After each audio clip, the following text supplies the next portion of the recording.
So hello guys, आज मैं आपके लिए लेकर आया हूँ no name on the bullet movie का रिव्यू एंड अनसुने फैक्ट्स। आर डी मर्फी को असल ज़िंदगी में हीरो होने की अतिरिक्त प्रतिष्ठा प्राप्त थी और इसलिए बड़े पर्दे पर वीरतापूर्ण नायक की भूमिका निभाने को उनके प्रयासों में कोई कमी नहीं आई।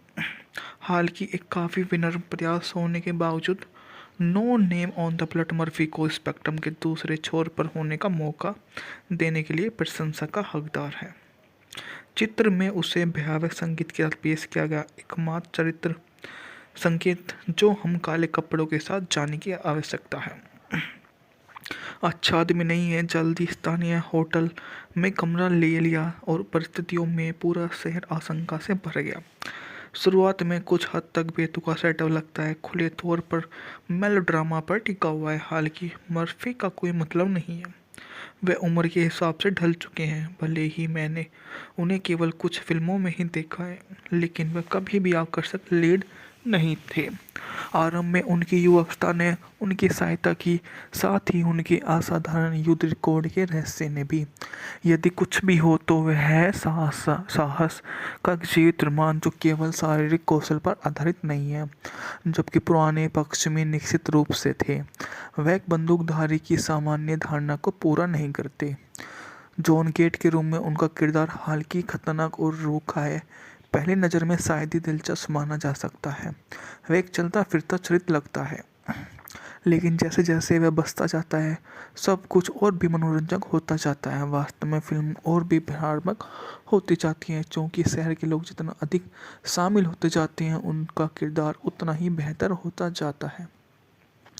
निहारत यह है कि उसका नाम हर आदमी में भय पैदा करता है, क्योंकि वह एक कुख्यात हत्यारा है जिसने अतीत में कम से कम 20 से 30 से लोगों को मार डाला है। हालांकि उसे कभी भी इस तरह का दोषी नहीं ठहराया गया, क्योंकि वह हमेशा ही अपने लक्ष्य को वापस लड़ने के लिए उकसाता है।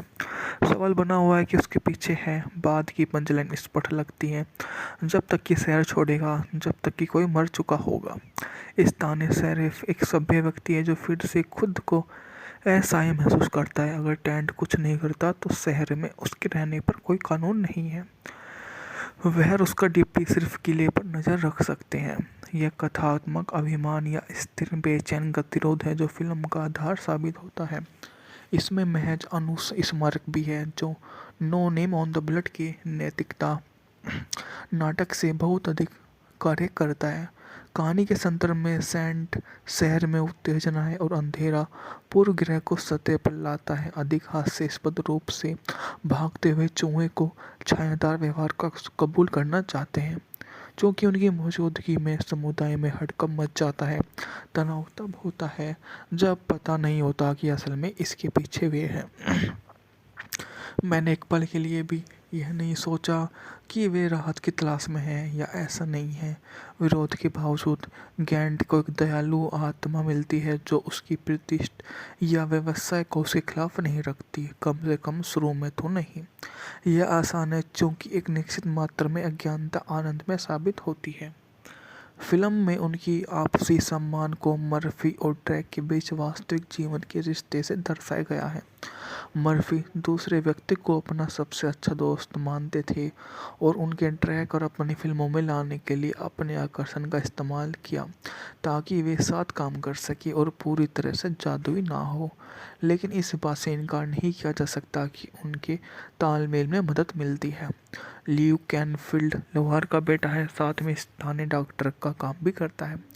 वे अपने बीमार मरीजों में से एक की चुलबुली बेटी से शादी करने के लिए प्रतिबद्ध है।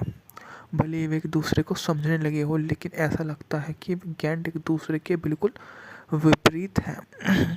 फिर भी बंदूकधारी का सुझाव है कि वास्तव में इनके इतने अलग नहीं है। एक शाब्दिक शतरंज मैच शुरू करते हैं जो शहर के कई मुद्दों के लिए बहाना बन जाता है। व्यक्तिगत दर्शन का आनंद प्रदान करते हैं। उनके आसपास होने वाली हर चीज़ मानवता के बारे में है, उनके विचारों को प्रभावित करती है। उनकी मुलाकात के बाद असली खेल शुरू होते हैं। शेरिफ की शक्तियों पर सवाल उठने के बाद अमान्य न्यायाधीश जो विकल्प सुझाता है वह सत्र का न्याय भीड़ शासन का पक्ष में मानना कि गेंट को अपने आदमी को मारने दे, फिर से सब कुछ तय हो जाएगा। हालांकि यह सब कुछ होता जाता है। सो हेलो गाइस, आज मैं आपके लिए लेकर आया हूँ no name on the bullet movie का रिव्यू एंड अनसुने फैक्ट्स। आर डी मर्फी को असल ज़िंदगी में हीरो होने की अतिरिक्त प्रतिष्ठा प्राप्त थी और इसलिए बड़े पर्दे पर वीरतापूर्ण नायक की भूमिका निभाने को उनके प्रयासों में कोई कमी नहीं आई। हालांकि एक काफ़ी विनम्र प्रयास होने के बावजूद No name on the Bullet Murphy को स्पेक्ट्रम के दूसरे छोर पर होने का मौका देने के लिए प्रशंसा का हकदार है।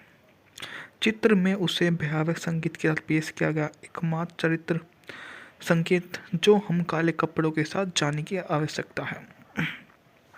अच्छा आदमी नहीं है, जल्दी स्थानीय होटल में कमरा ले लिया और परिस्थितियों में पूरा शहर आशंका से भर गया।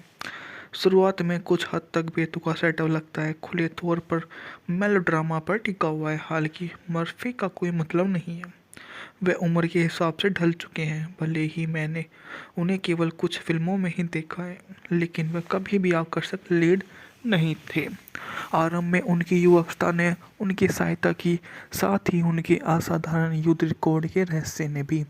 यदि कुछ भी हो तो वह है साहस का जीवित रोमांच जो केवल शारीरिक कौशल पर आधारित नहीं है, जबकि पुराने पक्ष में निश्चित रूप से थे। वह एक बंदूकधारी की सामान्य धारणा को पूरा नहीं करते। जॉन गेट के रूप में उनका किरदार हालांकि खतरनाक और रूखा है, पहली नज़र में शायद ही दिलचस्प माना जा सकता है। वह एक चलता फिरता चरित्र लगता है, लेकिन जैसे जैसे वह बसता जाता है सब कुछ और भी मनोरंजक होता जाता है। वास्तव में फिल्म और भी भयानक होती जाती है, क्योंकि शहर के लोग जितना अधिक शामिल होते जाते हैं उनका किरदार उतना ही बेहतर होता जाता है। निहारत यह है कि उसका नाम हर आदमी में भय पैदा करता है, क्योंकि वह एक कुख्यात हत्यारा है जिसने अतीत में कम से कम 20 से 30 से लोगों को मार डाला है। हालांकि उसे कभी भी इस तरह का दोषी नहीं ठहराया गया, क्योंकि वह हमेशा ही अपने लक्ष्य को वापस लड़ने के लिए उकसाता है। सवाल बना हुआ है कि उसके पीछे है। बाद की पंचलाइन स्पष्ट लगती है, जब तक कि शहर छोड़ेगा, जब तक कि कोई मर चुका होगा। स्थानीय शरीफ एक सभ्य व्यक्ति है जो फिर से खुद को असहाय महसूस करता है। अगर टेंट कुछ नहीं करता तो शहर में उसके रहने पर कोई कानून नहीं है। वह और उसका डिप्टी सिर्फ किले पर नज़र रख सकते हैं। यह कथात्मक अभिमान या स्थिर बेचैन गतिरोध है जो फिल्म का आधार साबित होता है। इसमें महज अनुस्मारक भी है जो No name on the Bullet की नैतिकता नाटक से बहुत अधिक कार्य करता है। कहानी के संदर्भ में सेंट शहर में उत्तेजना है और अंधेरा पूर्वग्रह को सतह पर लाता है। अधिक हास्यास्पद रूप से भागते हुए चूहे को छायादार व्यवहार का कबूल करना चाहते हैं, क्योंकि उनकी मौजूदगी में समुदाय में हड़कंप मच जाता है। तनाव तब होता है जब पता नहीं होता कि असल में इसके पीछे वे हैं। मैंने एक पल के लिए भी यह नहीं सोचा कि वे राहत की तलाश में हैं, या ऐसा नहीं है। विरोध के बावजूद गैंट को एक दयालु आत्मा मिलती है जो उसकी प्रतिष्ठा या व्यवसाय को उसके खिलाफ नहीं रखती, कम से कम शुरू में तो नहीं।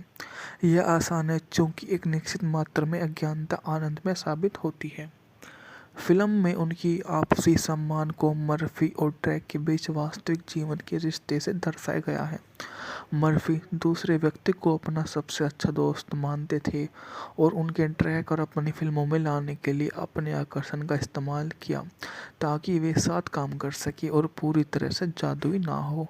लेकिन इस बात से इनकार नहीं किया जा सकता कि उनके तालमेल में मदद मिलती है। ल्यू कैनफील्ड लोहार का बेटा है, साथ में स्थानीय डॉक्टर का काम भी करता है। वे अपने बीमार मरीजों में से एक की चुलबुली बेटी से शादी करने के लिए प्रतिबद्ध है। भले ही वे एक दूसरे को समझने लगे हो, लेकिन ऐसा लगता है कि गैंट एक दूसरे के बिल्कुल विपरीत हैं। फिर भी बंदूकधारी का सुझाव है कि वास्तव में इनके इतने अलग नहीं है। एक शाब्दिक शतरंज मैच शुरू करते हैं जो शहर के कई मुद्दों के लिए बहाना बन जाता है। व्यक्तिगत दर्शन का आनंद प्रदान करते हैं। उनके आसपास होने वाली हर चीज़ मानवता के बारे में है, उनके विचारों को प्रभावित करती है। उनकी मुलाकात के बाद असली खेल शुरू होते हैं। शेरिफ की शक्तियों पर सवाल उठने के बाद अमान्य न्यायाधीश जो विकल्प सुझाता है वह सत्र का न्याय भीड़ शासन का पक्ष में मानना कि गेंट को अपने आदमी को मारने दे, फिर से सब कुछ तय हो जाएगा। हालांकि यह सब कुछ होता जाता है। सो हेलो गाइस, आज मैं आपके लिए लेकर आया हूँ no name on the blood movie का रिव्यू एंड अनसुने फैक्ट्स। आर.डी. मर्फी को असल ज़िंदगी में हीरो होने की अतिरिक्त प्रतिष्ठा प्राप्त थी और इसलिए बड़े पर्दे पर वीरतापूर्ण नायक की भूमिका निभाने को उनके प्रयासों में कोई कमी नहीं आई। हालांकि एक काफ़ी विनम्र प्रयास होने के बावजूद No name on the Blood Murphy को स्पेक्ट्रम के दूसरे छोर पर होने का मौका देने के लिए प्रशंसा का हकदार है। चित्र में उसे भयावह संगीत के साथ पेश किया गया एकमात्र चरित्र संकेत जो हम काले कपड़ों के साथ जाने की आवश्यकता है। अच्छा आदमी नहीं है, जल्दी स्थानीय होटल में कमरा ले लिया और परिस्थितियों में पूरा शहर आशंका से भर गया। शुरुआत में कुछ हद तक बेतुका सेटअप लगता है, खुले तौर पर मेलोड्रामा पर टिका हुआ है। हालांकि मर्फी का कोई मतलब नहीं है, वे उम्र के हिसाब से ढल चुके हैं। भले ही मैंने उन्हें केवल कुछ फिल्मों में ही देखा है, लेकिन वे कभी भी आकर्षक लीड नहीं थे। आरंभ में उनकी युवावस्था ने उनकी सहायता की, साथ ही उनके असाधारण युद्ध रिकॉर्ड के रहस्य ने भी। यदि कुछ भी हो तो वह है साहस का जीवित रोमांच जो केवल शारीरिक कौशल पर आधारित नहीं है, जबकि पुराने पक्ष में निश्चित रूप से थे। वह एक बंदूकधारी की सामान्य धारणा को पूरा नहीं करते। जॉन गेट के रूप में उनका किरदार हालांकि खतरनाक और रूखा है, पहली नज़र में शायद ही दिलचस्प माना जा सकता है। वह एक चलता फिरता चरित्र लगता है, लेकिन जैसे जैसे वह बसता जाता है सब कुछ और भी मनोरंजक होता जाता है। वास्तव में फिल्म और भी भयानक होती जाती है, क्योंकि शहर के लोग जितना अधिक शामिल होते जाते हैं उनका किरदार उतना ही बेहतर होता जाता है। निहारत यह है कि उसका नाम हर आदमी में भय पैदा करता है, क्योंकि वह एक कुख्यात हत्यारा है जिसने अतीत में कम से कम 20 से 30 से लोगों को मार डाला है। हालांकि उसे कभी भी इस तरह का दोषी नहीं ठहराया गया, क्योंकि वह हमेशा ही अपने लक्ष्य को वापस लड़ने के लिए उकसाता है। सवाल बना हुआ है कि उसके पीछे है। बाद की पंचलाइन स्पष्ट लगती है, जब तक कि शहर छोड़ेगा, जब तक कि कोई मर चुका होगा। स्थानीय शरीफ एक सभ्य व्यक्ति है जो फिर से खुद को असहाय महसूस करता है। अगर टेंट कुछ नहीं करता तो शहर में उसके रहने पर कोई कानून नहीं है। वह और उसका डिप्टी सिर्फ किले पर नज़र रख सकते हैं। यह कथात्मक अभिमान या स्थिर बेचैन गतिरोध है जो फिल्म का आधार साबित होता है। इसमें महज स्मारक भी है जो No name on the Blood की नैतिकता नाटक से बहुत अधिक कार्य करता है। कहानी के संदर्भ में सेंट शहर में उत्तेजना है और अंधेरा पूर्व ग्रह को सतह पर लाता है। अधिक हास्यास्पद रूप से भागते हुए चूहे को छायादार व्यवहार का कबूल करना चाहते हैं, क्योंकि उनकी मौजूदगी में समुदाय में हड़कंप मच जाता है। तनाव तब होता है जब पता नहीं होता कि असल में इसके पीछे वे हैं। मैंने एक पल के लिए भी यह नहीं सोचा कि वे राहत की तलाश में हैं या ऐसा नहीं है। विरोध के बावजूद गेंट को एक दयालु आत्मा मिलती है जो उसकी प्रतिष्ठा या व्यवसाय को उसके खिलाफ नहीं रखती, कम से कम शुरू में तो नहीं। यह आसान है क्योंकि एक निश्चित मात्रा में अज्ञानता आनंद में साबित होती है। फिल्म में उनकी आपसी सम्मान को मर्फी और ट्रैक के बीच वास्तविक जीवन के रिश्ते से दर्शाया गया है। मर्फी दूसरे व्यक्ति को अपना सबसे अच्छा दोस्त मानते थे और उनके ट्रैक और अपनी फिल्मों में लाने के लिए अपने आकर्षण का इस्तेमाल किया ताकि वे साथ काम कर सके और पूरी तरह से जादुई ना हो। लेकिन इस बात से इनकार नहीं किया जा सकता कि उनके तालमेल में मदद मिलती है। ल्यू कैनफील्ड लोहार का बेटा है, साथ में स्थानीय डॉक्टर का काम भी करता है। वे अपने बीमार मरीजों में से एक की चुलबुली बेटी से शादी करने के लिए प्रतिबद्ध है। भले ही वे एक दूसरे को समझने लगे हो, लेकिन ऐसा लगता है कि गेंट एक दूसरे के बिल्कुल विपरीत हैं। फिर भी बंदूकधारी का सुझाव है कि वास्तव में इनके इतने अलग नहीं है। एक शाब्दिक शतरंज मैच शुरू करते हैं जो शहर के कई मुद्दों के लिए बहाना बन जाता है। व्यक्तिगत दर्शन का आनंद प्रदान करते हैं। उनके आसपास होने वाली हर चीज़ मानवता के बारे में है, उनके विचारों को प्रभावित करती है। उनकी मुलाकात के बाद असली खेल शुरू होते हैं। शेरिफ की शक्तियों पर सवाल उठने के बाद अमान्य न्यायाधीश जो विकल्प सुझाता है वह सतर्क न्याय भीड़ शासन का पक्ष में मानना कि गेंट को अपने आदमी को मारने दे, फिर से सब कुछ तय हो जाएगा। हालांकि यह सब कुछ होता जाता है। सो हेलो गाइस, आज मैं आपके लिए लेकर आया हूँ no name on the bullet movie का रिव्यू एंड अनसुने फैक्ट्स। आर.डी. मर्फी को असल ज़िंदगी में हीरो होने की अतिरिक्त प्रतिष्ठा प्राप्त थी और इसलिए बड़े पर्दे पर वीरतापूर्ण नायक की भूमिका निभाने को उनके प्रयासों में कोई कमी नहीं आई। हालांकि एक काफ़ी विनम्र प्रयास होने के बावजूद No name on the Bullet Murphy को स्पेक्ट्रम के दूसरे छोर पर होने का मौका देने के लिए प्रशंसा का हकदार है। चित्र में उसे भयावह संगीत के साथ पेश किया गया एकमात्र चरित्र संकेत जो हम काले कपड़ों के साथ जाने की आवश्यकता है। अच्छा आदमी नहीं है, जल्दी स्थानीय होटल में कमरा ले लिया और परिस्थितियों में पूरा शहर आशंका से भर गया। शुरुआत में कुछ हद तक बेतुका सेटअप लगता है, खुले तौर पर मेलोड्रामा पर टिका हुआ है। हालांकि मर्फी का कोई मतलब नहीं है, वे उम्र के हिसाब से ढल चुके हैं। भले ही मैंने उन्हें केवल कुछ फिल्मों में ही देखा है, लेकिन वे कभी भी आकर्षक लीड नहीं थे। आरंभ में उनकी युवावस्था ने उनकी सहायता की, साथ ही उनके असाधारण युद्ध रिकॉर्ड के रहस्य ने भी। यदि कुछ भी हो तो वह है साहस का जीवित रोमांच जो केवल शारीरिक कौशल पर आधारित नहीं है, जबकि पुराने पक्ष में निश्चित रूप से थे। वह एक बंदूकधारी की सामान्य धारणा को पूरा नहीं करते। जॉन गेट के रूप में उनका किरदार हालांकि खतरनाक और रूखा है, पहली नज़र में शायद ही दिलचस्प माना जा सकता है।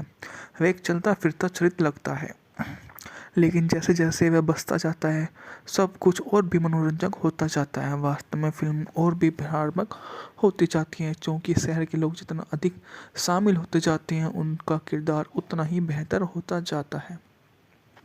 निहारत यह है कि उसका नाम हर आदमी में भय पैदा करता है, क्योंकि वह एक कुख्यात हत्यारा है जिसने अतीत में कम से कम 20 से 30 से लोगों को मार डाला है। हालांकि उसे कभी भी इस तरह का दोषी नहीं ठहराया गया, क्योंकि वह हमेशा ही अपने लक्ष्य को वापस लड़ने के लिए उकसाता है। सवाल बना हुआ है कि उसके पीछे है। बाद की पंचलाइन स्पष्ट लगती है, जब तक कि शहर छोड़ेगा, जब तक कि कोई मर चुका होगा। स्थानीय शेरिफ एक सभ्य व्यक्ति है जो फिर से खुद को असहाय महसूस करता है। अगर टेंट कुछ नहीं करता तो शहर में उसके रहने पर कोई कानून नहीं है। वह और उसका डिप्टी सिर्फ किले पर नज़र रख सकते हैं। यह कथात्मक अभिमान या स्थिर बेचैन गतिरोध है जो फिल्म का आधार साबित होता है। इसमें महज अनुस्मारक भी है जो No name on the Bullet की नैतिकता नाटक से बहुत अधिक कार्य करता है। कहानी के संदर्भ में सेंट शहर में उत्तेजना है और अंधेरा पूर्व ग्रह को सतह पर लाता है। अधिक हास्यास्पद रूप से भागते हुए चूहे को छायादार व्यवहार का कबूल करना चाहते हैं, क्योंकि उनकी मौजूदगी में समुदाय में हड़कंप मच जाता है। तनाव तब होता है जब पता नहीं होता कि असल में इसके पीछे वे हैं। मैंने एक पल के लिए भी यह नहीं सोचा कि वे राहत की तलाश में हैं या ऐसा नहीं है। विरोध के बावजूद गेंट को एक दयालु आत्मा मिलती है जो उसकी प्रतिष्ठा या व्यवसाय को उसके खिलाफ नहीं रखती, कम से कम शुरू में तो नहीं। यह आसान है क्योंकि एक निश्चित मात्रा में अज्ञानता आनंद में साबित होती है। फिल्म में उनकी आपसी सम्मान को मर्फी और ड्रैक के बीच वास्तविक जीवन के रिश्ते से दर्शाया गया है। मर्फी दूसरे व्यक्ति को अपना सबसे अच्छा दोस्त मानते थे और उनके ड्रैक और अपनी फिल्मों में लाने के लिए अपने आकर्षण का इस्तेमाल किया ताकि वे साथ काम कर सके और पूरी तरह से जादुई ना हो। लेकिन इस बात से इनकार नहीं किया जा सकता कि उनके तालमेल में मदद मिलती है। ल्यू कैनफील्ड लोहार का बेटा है, साथ में स्थानीय डॉक्टर का काम भी करता है।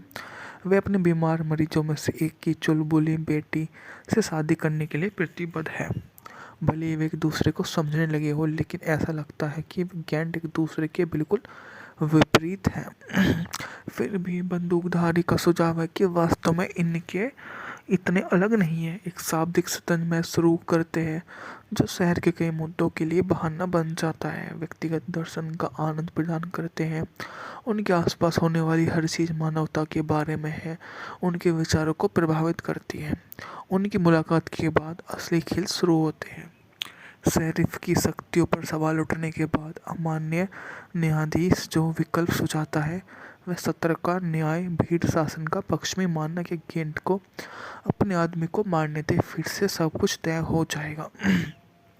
हालांकि यह सब कुछ होता जाता है। सो हेलो गाइस, आज मैं आपके लिए लेकर आया हूँ no name on the bullet movie का रिव्यू एंड अनसुने फैक्ट्स। आर.डी. मर्फी को असल ज़िंदगी में हीरो होने की अतिरिक्त प्रतिष्ठा प्राप्त थी और इसलिए बड़े पर्दे पर वीरतापूर्ण नायक की भूमिका निभाने को उनके प्रयासों में कोई कमी नहीं आई। हालांकि एक काफ़ी विनम्र प्रयास होने के बावजूद No name on the Bullet Murphy को स्पेक्ट्रम के दूसरे छोर पर होने का मौका देने के लिए प्रशंसा का हकदार है। चित्र में उसे भयावह संगीत के साथ पेश किया गया एकमात्र चरित्र संकेत जो हम काले कपड़ों के साथ जाने की आवश्यकता है। अच्छा आदमी नहीं है, जल्दी स्थानीय होटल में कमरा ले लिया और परिस्थितियों में पूरा शहर आशंका से भर गया। शुरुआत में कुछ हद तक बेतुका सेटअप लगता है, खुले तौर पर मेलोड्रामा पर टिका हुआ है। हालांकि मर्फी का कोई मतलब नहीं है, वे उम्र के हिसाब से ढल चुके हैं। भले ही मैंने उन्हें केवल कुछ फिल्मों में ही देखा है, लेकिन वे कभी भी आकर्षक लीड नहीं थे। आरंभ में उनकी युवावस्था ने उनकी सहायता की, साथ ही उनके असाधारण युद्ध रिकॉर्ड के रहस्य ने भी। यदि कुछ भी हो तो वह है साहस का जीवित रोमांच जो केवल शारीरिक कौशल पर आधारित नहीं है, जबकि पुराने पक्ष में निश्चित रूप से थे। वह एक बंदूकधारी की सामान्य धारणा को पूरा नहीं करते। जॉन गेट के रूप में उनका किरदार हालांकि खतरनाक और रूखा है, पहली नज़र में शायद ही दिलचस्प माना जा सकता है। वह एक चलता फिरता चरित्र लगता है, लेकिन जैसे जैसे वह बसता जाता है सब कुछ और भी मनोरंजक होता जाता है। वास्तव में फिल्म और भी भयानक होती जाती है, क्योंकि शहर के लोग जितना अधिक शामिल होते जाते हैं उनका किरदार उतना ही बेहतर होता जाता है। निहारत यह है कि उसका नाम हर आदमी में भय पैदा करता है, क्योंकि वह एक कुख्यात हत्यारा है जिसने अतीत में कम से कम 20 से 30 से लोगों को मार डाला है। हालांकि उसे कभी भी इस तरह का दोषी नहीं ठहराया गया, क्योंकि वह हमेशा ही अपने लक्ष्य को वापस लड़ने के लिए उकसाता है। सवाल बना हुआ है कि उसके पीछे है। बाद की पंचलाइन स्पष्ट लगती है, जब तक कि शहर छोड़ेगा, जब तक कि कोई मर चुका होगा। स्थानीय शेरिफ एक सभ्य व्यक्ति है जो फिर से खुद को ऐसा ही महसूस करता है। अगर टेंट कुछ नहीं करता तो शहर में उसके रहने पर कोई कानून नहीं है। वह और उसका डिप्टी सिर्फ किले पर नज़र रख सकते हैं। यह कथात्मक अभिमान या स्थिर बेचैन गतिरोध है जो फिल्म का आधार साबित होता है। इसमें महज स्मारक भी है जो No name on the Bullet की नैतिकता नाटक से बहुत अधिक कार्य करता है। कहानी के संदर्भ में सेंट शहर में उत्तेजना है और अंधेरा पूर्व ग्रह को सतह पर लाता है। अधिक हास्यास्पद रूप से भागते हुए चूहे को छायादार व्यवहार का कबूल करना चाहते हैं, क्योंकि उनकी मौजूदगी में समुदाय में हड़कंप मच जाता है। तनाव तब होता है जब पता नहीं होता कि असल में इसके पीछे वे हैं। मैंने एक पल के लिए भी यह नहीं सोचा कि वे राहत की तलाश में हैं या ऐसा नहीं है। विरोध के बावजूद गेंट को एक दयालु आत्मा मिलती है जो उसकी प्रतिष्ठा या व्यवसाय को उसके खिलाफ नहीं रखती, कम से कम शुरू में तो नहीं। यह आसान है क्योंकि एक निश्चित मात्रा में अज्ञानता आनंद में साबित होती है। फिल्म में उनकी आपसी सम्मान को मर्फी और ट्रैक के बीच वास्तविक जीवन के रिश्ते से दर्शाया गया है। मर्फी दूसरे व्यक्ति को अपना सबसे अच्छा दोस्त मानते थे और उनके ट्रैक और अपनी फिल्मों में लाने के लिए अपने आकर्षण का इस्तेमाल किया ताकि वे साथ काम कर सके और पूरी तरह से जादुई ना हो।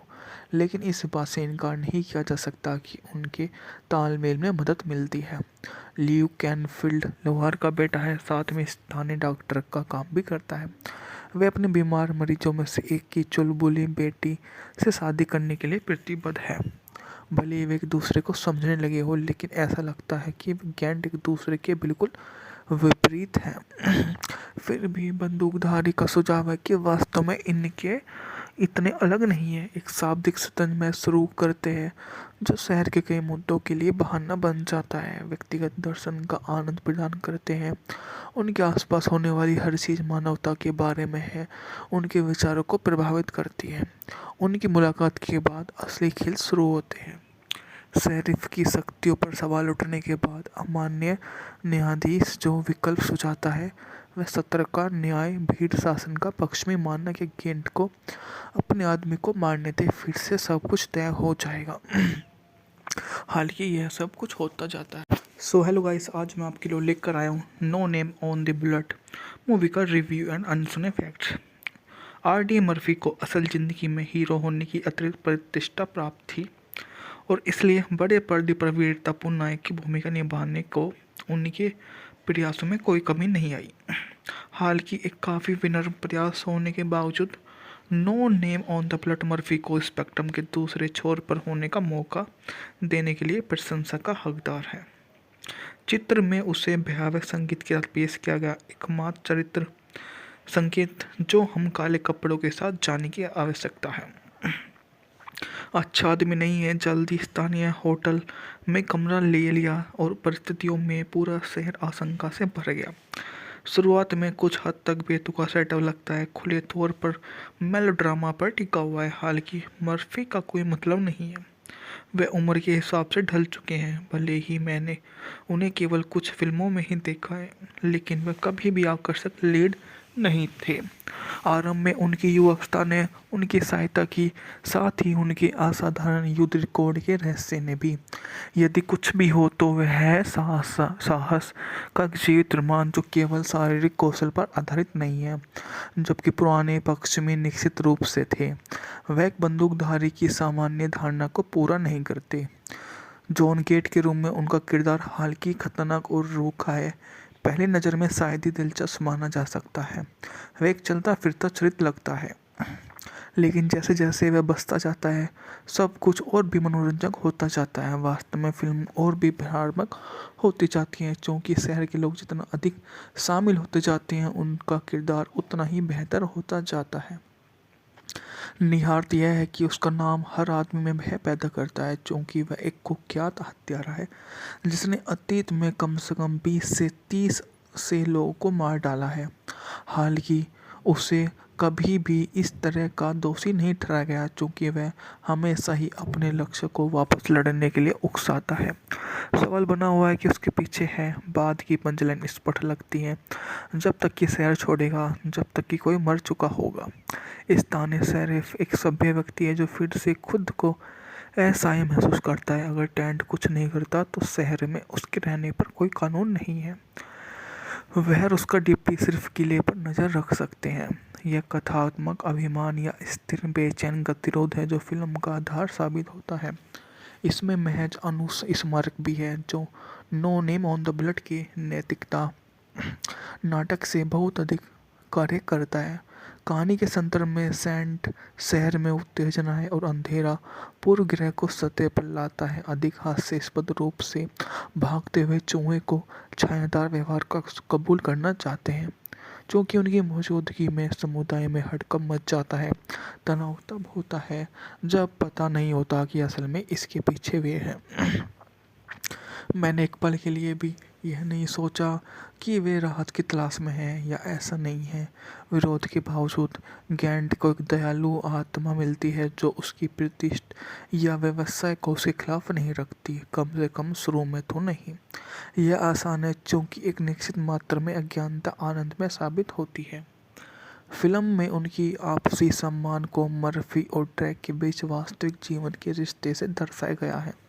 मर्फी दूसरे व्यक्ति को अपना सबसे अच्छा दोस्त मानते थे और उनके ट्रैक और अपनी फिल्मों में लाने के लिए अपने आकर्षण का इस्तेमाल किया ताकि वे साथ काम कर सके और पूरी तरह से जादुई ना हो। लेकिन इस बात से इनकार नहीं किया जा सकता कि उनके तालमेल में मदद मिलती है। ल्यू कैनफील्ड लोहार का बेटा है, साथ में स्थानीय डॉक्टर का काम भी करता है।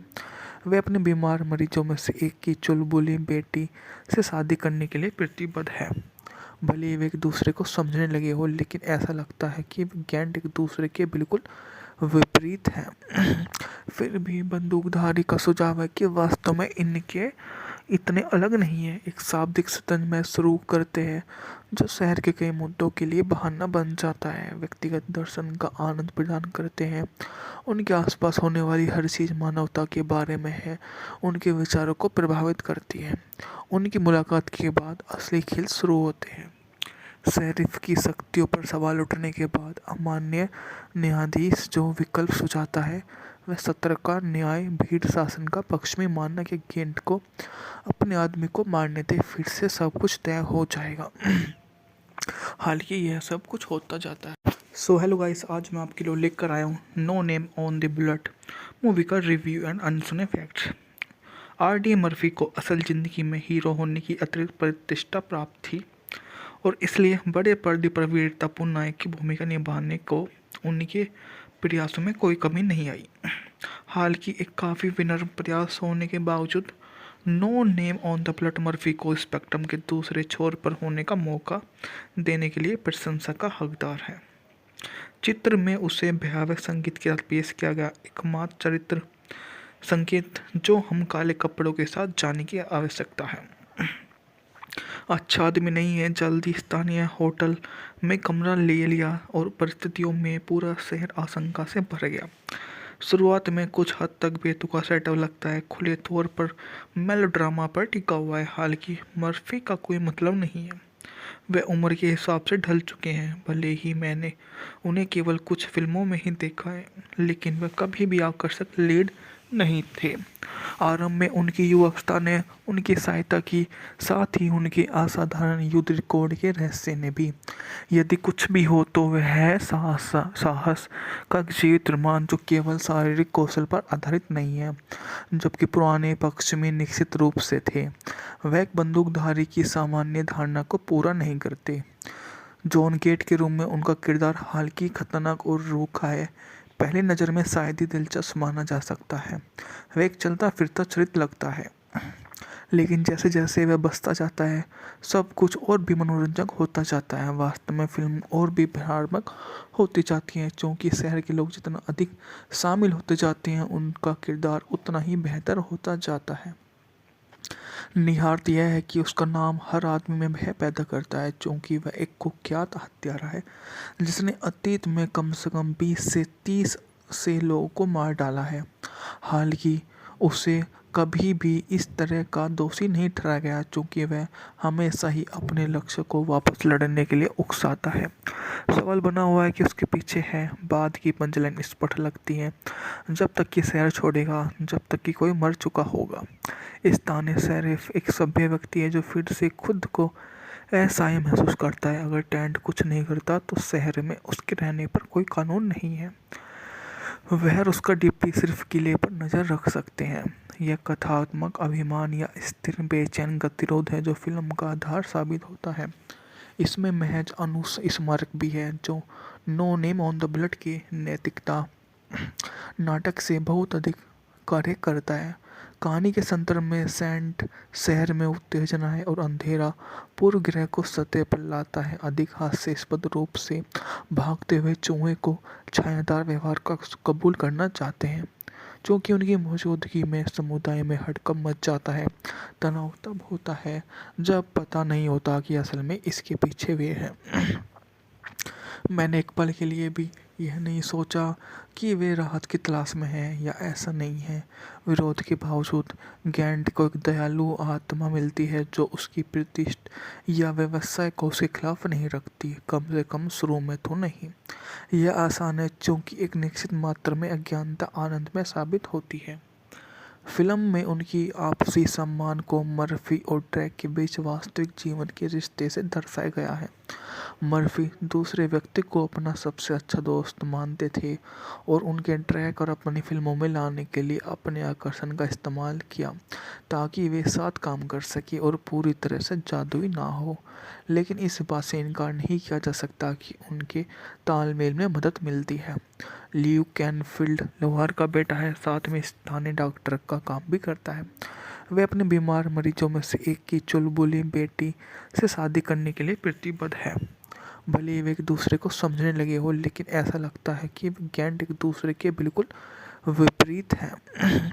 फिर भी बंदूकधारी का सुझाव है कि वास्तव में इनके इतने अलग नहीं है। एक शाब्दिक शतरंज मैच शुरू करते हैं जो शहर के कई मुद्दों के लिए बहाना बन जाता है। व्यक्तिगत दर्शन का आनंद प्रदान करते हैं।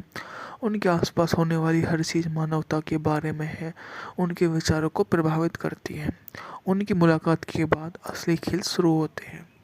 शेरिफ की शक्तियों पर सवाल उठने के बाद अमान्य न्यायाधीश जो विकल्प सुझाता है वह सत्र का न्याय भीड़ शासन का पक्ष में मानना कि गेंट को अपने आदमी को मारने दे, फिर से सब कुछ तय हो जाएगा।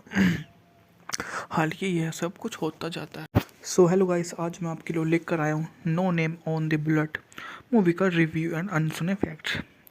आर.डी. मर्फी को असल ज़िंदगी में हीरो होने की अतिरिक्त प्रतिष्ठा प्राप्त थी और इसलिए बड़े पर्दे पर वीरतापूर्ण नायक की भूमिका निभाने को उनके प्रयासों में कोई कमी नहीं आई। हालांकि एक काफ़ी विनम्र प्रयास होने के बावजूद No name on the Blood Murphy को स्पेक्ट्रम के दूसरे छोर पर होने का मौका देने के लिए प्रशंसा का हकदार है। चित्र में उसे भयावह संगीत के साथ पेश किया गया एकमात्र चरित्र संकेत जो हम काले कपड़ों के साथ जाने की आवश्यकता है। अच्छा आदमी नहीं है। जल्दी स्थानीय होटल में कमरा ले लिया और परिस्थितियों में पूरा शहर आशंका से भर गया। शुरुआत में कुछ हद तक बेतुका सेटअप लगता है, खुले तौर पर मेलोड्रामा पर टिका हुआ है। हालांकि मर्फी का कोई मतलब नहीं है, वे उम्र के हिसाब से ढल चुके हैं। भले ही मैंने उन्हें केवल कुछ फिल्मों में ही देखा है, लेकिन वे कभी भी आकर्षक लीड नहीं थे। आरंभ में उनकी युवावस्था ने उनकी सहायता की, साथ ही उनके असाधारण युद्ध रिकॉर्ड के रहस्य ने भी। यदि कुछ भी हो तो वह है साहस का जीवित रोमांच जो केवल शारीरिक कौशल पर आधारित नहीं है, जबकि पुराने पक्ष में निश्चित रूप से थे। वह एक बंदूकधारी की सामान्य धारणा को पूरा नहीं करते। जॉन गेट के रूप में उनका किरदार हालांकि खतरनाक और रूखा है, पहली नज़र में शायद ही दिलचस्प माना जा सकता है। वह एक चलता फिरता चरित्र लगता है, लेकिन जैसे जैसे वह बसता जाता है सब कुछ और भी मनोरंजक होता जाता है। वास्तव में फिल्म और भी भयानक होती जाती है, क्योंकि शहर के लोग जितना अधिक शामिल होते जाते हैं उनका किरदार उतना ही बेहतर होता जाता है। निहारत यह है कि उसका नाम हर आदमी में भय पैदा करता है, क्योंकि वह एक कुख्यात हत्यारा है जिसने अतीत में कम से कम 20 से 30 से लोगों को मार डाला है। हालांकि उसे कभी भी इस तरह का दोषी नहीं ठहराया गया, क्योंकि वह हमेशा ही अपने लक्ष्य को वापस लड़ने के लिए उकसाता है। सवाल बना हुआ है कि उसके पीछे है। बाद की पंचलाइन स्पष्ट लगती है, जब तक कि शहर छोड़ेगा, जब तक कि कोई मर चुका होगा। स्थानीय शेरिफ एक सभ्य व्यक्ति है जो फिर से खुद को असहाय महसूस करता है। अगर टेंट कुछ नहीं करता तो शहर में उसके रहने पर कोई कानून नहीं है। वह और उसका डिप्टी सिर्फ किले पर नज़र रख सकते हैं। यह कथात्मक अभिमान या स्थिर बेचैन गतिरोध है जो फिल्म का आधार साबित होता है। इसमें महज अनुस्मारक भी है जो No name on the Blood की नैतिकता नाटक से बहुत अधिक कार्य करता है। कहानी के संदर्भ में सेंट शहर में उत्तेजना है और अंधेरा पूर्व ग्रह को सतह पर लाता है। अधिक हास्यास्पद रूप से भागते हुए चूहे को छायादार व्यवहार का कबूल करना चाहते हैं, क्योंकि उनकी मौजूदगी में समुदाय में हड़कंप मच जाता है। तनाव तब होता है जब पता नहीं होता कि असल में इसके पीछे वे हैं। मैंने एक पल के लिए भी यह नहीं सोचा कि वे राहत की तलाश में हैं या ऐसा नहीं है। विरोध के बावजूद गेंट को एक दयालु आत्मा मिलती है जो उसकी प्रतिष्ठा या व्यवसाय को उसके खिलाफ नहीं रखती, कम से कम शुरू में तो नहीं। यह आसान है क्योंकि एक निश्चित मात्रा में अज्ञानता आनंद में साबित होती है। फिल्म में उनकी आपसी सम्मान को मर्फी और ट्रैक के बीच वास्तविक जीवन के रिश्ते से दर्शाया गया है। मर्फी दूसरे व्यक्ति को अपना सबसे अच्छा दोस्त मानते थे और उनके ट्रैक और अपनी फिल्मों में लाने के लिए अपने आकर्षण का इस्तेमाल किया, ताकि वे साथ काम कर सके और पूरी तरह से जादुई ना हो। लेकिन इस बात से इनकार नहीं किया जा सकता कि उनके तालमेल में मदद मिलती है। ल्यू कैनफील्ड लोहार का बेटा है, साथ में स्थानीय डॉक्टर का काम भी करता है। वे अपने बीमार मरीजों में से एक की चुलबुली बेटी से शादी करने के लिए प्रतिबद्ध है। भले ही वे एक दूसरे को समझने लगे हो, लेकिन ऐसा लगता है कि गेंट एक दूसरे के बिल्कुल विपरीत हैं। फिर भी बंदूकधारी का सुझाव है कि वास्तव में इनके इतने अलग नहीं है। एक शाब्दिक शतरंज मैच शुरू करते हैं जो शहर के कई मुद्दों के लिए बहाना बन जाता है। व्यक्तिगत दर्शन का आनंद प्रदान करते हैं। उनके आसपास होने वाली हर चीज़ मानवता के बारे में है, उनके विचारों को प्रभावित करती है। उनकी मुलाकात के बाद असली खेल शुरू होते हैं। शेरिफ की शक्तियों पर सवाल उठने के बाद अमान्य न्यायाधीश जो विकल्प सुझाता है वह सत्र का न्याय भीड़ शासन का पक्ष में मानना कि गेंट को अपने आदमी को मारने दे, फिर से सब कुछ तय हो जाएगा। हालांकि यह सब कुछ होता जाता है। सो हेलो गाइस, आज मैं आपके लिए लेकर आया हूँ no name on the bullet movie का रिव्यू एंड अनसुने फैक्ट्स। आर.डी. मर्फी को असल ज़िंदगी में हीरो होने की अतिरिक्त प्रतिष्ठा प्राप्त थी और इसलिए बड़े पर्दे पर वीरतापूर्ण नायक की भूमिका निभाने को उनके प्रयासों में कोई कमी नहीं आई। हालांकि एक काफ़ी विनम्र प्रयास होने के बावजूद No name on the Bullet Murphy को स्पेक्ट्रम के दूसरे छोर पर होने का मौका देने के लिए प्रशंसा का हकदार है। चित्र में उसे भयावह संगीत के साथ पेश किया गया एकमात्र चरित्र संकेत जो हम काले कपड़ों के साथ जाने की आवश्यकता है। अच्छा आदमी नहीं है, जल्दी स्थानीय होटल में कमरा ले लिया और परिस्थितियों में पूरा शहर आशंका से भर गया। शुरुआत में कुछ हद तक बेतुका सेटअप लगता है, खुले तौर पर मेलोड्रामा पर टिका हुआ है। हालांकि मर्फी का कोई मतलब नहीं है, वे उम्र के हिसाब से ढल चुके हैं। भले ही मैंने उन्हें केवल कुछ फिल्मों में ही देखा है, लेकिन वे कभी भी आकर्षक लीड नहीं थे। आरंभ में उनकी युवावस्था ने उनकी सहायता की, साथ ही उनके असाधारण युद्ध रिकॉर्ड के रहस्य ने भी। यदि कुछ भी हो तो वह है साहस का जीवित रोमांच जो केवल शारीरिक कौशल पर आधारित नहीं है, जबकि पुराने पक्ष में निश्चित रूप से थे। वह एक बंदूकधारी की सामान्य धारणा को पूरा नहीं करते। जॉन गेट के रूप में उनका किरदार हालांकि खतरनाक और रूखा है, पहली नज़र में शायद ही दिलचस्प माना जा सकता है। वह एक चलता फिरता चरित्र लगता है, लेकिन जैसे जैसे वह बसता जाता है सब कुछ और भी मनोरंजक होता जाता है। वास्तव में फिल्म और भी भयानक होती जाती है, क्योंकि शहर के लोग जितना अधिक शामिल होते जाते हैं उनका किरदार उतना ही बेहतर होता जाता है। निहारत यह है कि उसका नाम हर आदमी में भय पैदा करता है, क्योंकि वह एक कुख्यात हत्यारा है जिसने अतीत में कम से कम 20 से 30 से लोगों को मार डाला है। हालांकि उसे कभी भी इस तरह का दोषी नहीं ठहराया गया, क्योंकि वह हमेशा ही अपने लक्ष्य को वापस लड़ने के लिए उकसाता है। सवाल बना हुआ है कि उसके पीछे है। बाद की पंचलाइन स्पष्ट लगती है, जब तक कि शहर छोड़ेगा, जब तक कि कोई मर चुका होगा।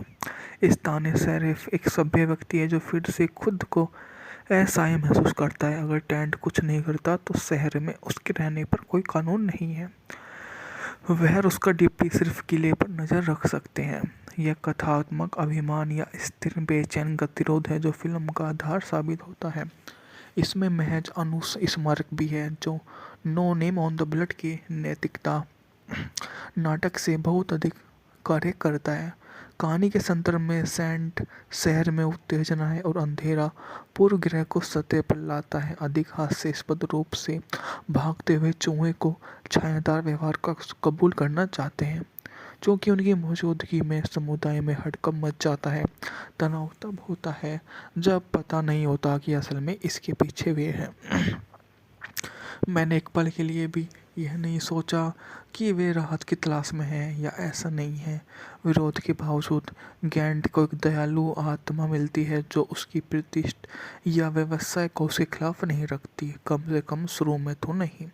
यह आसान है क्योंकि एक निश्चित मात्रा में अज्ञानता आनंद में साबित होती है। फिल्म में उनकी आपसी सम्मान को मर्फी और ट्रैक के बीच वास्तविक जीवन के रिश्ते से दर्शाया गया है।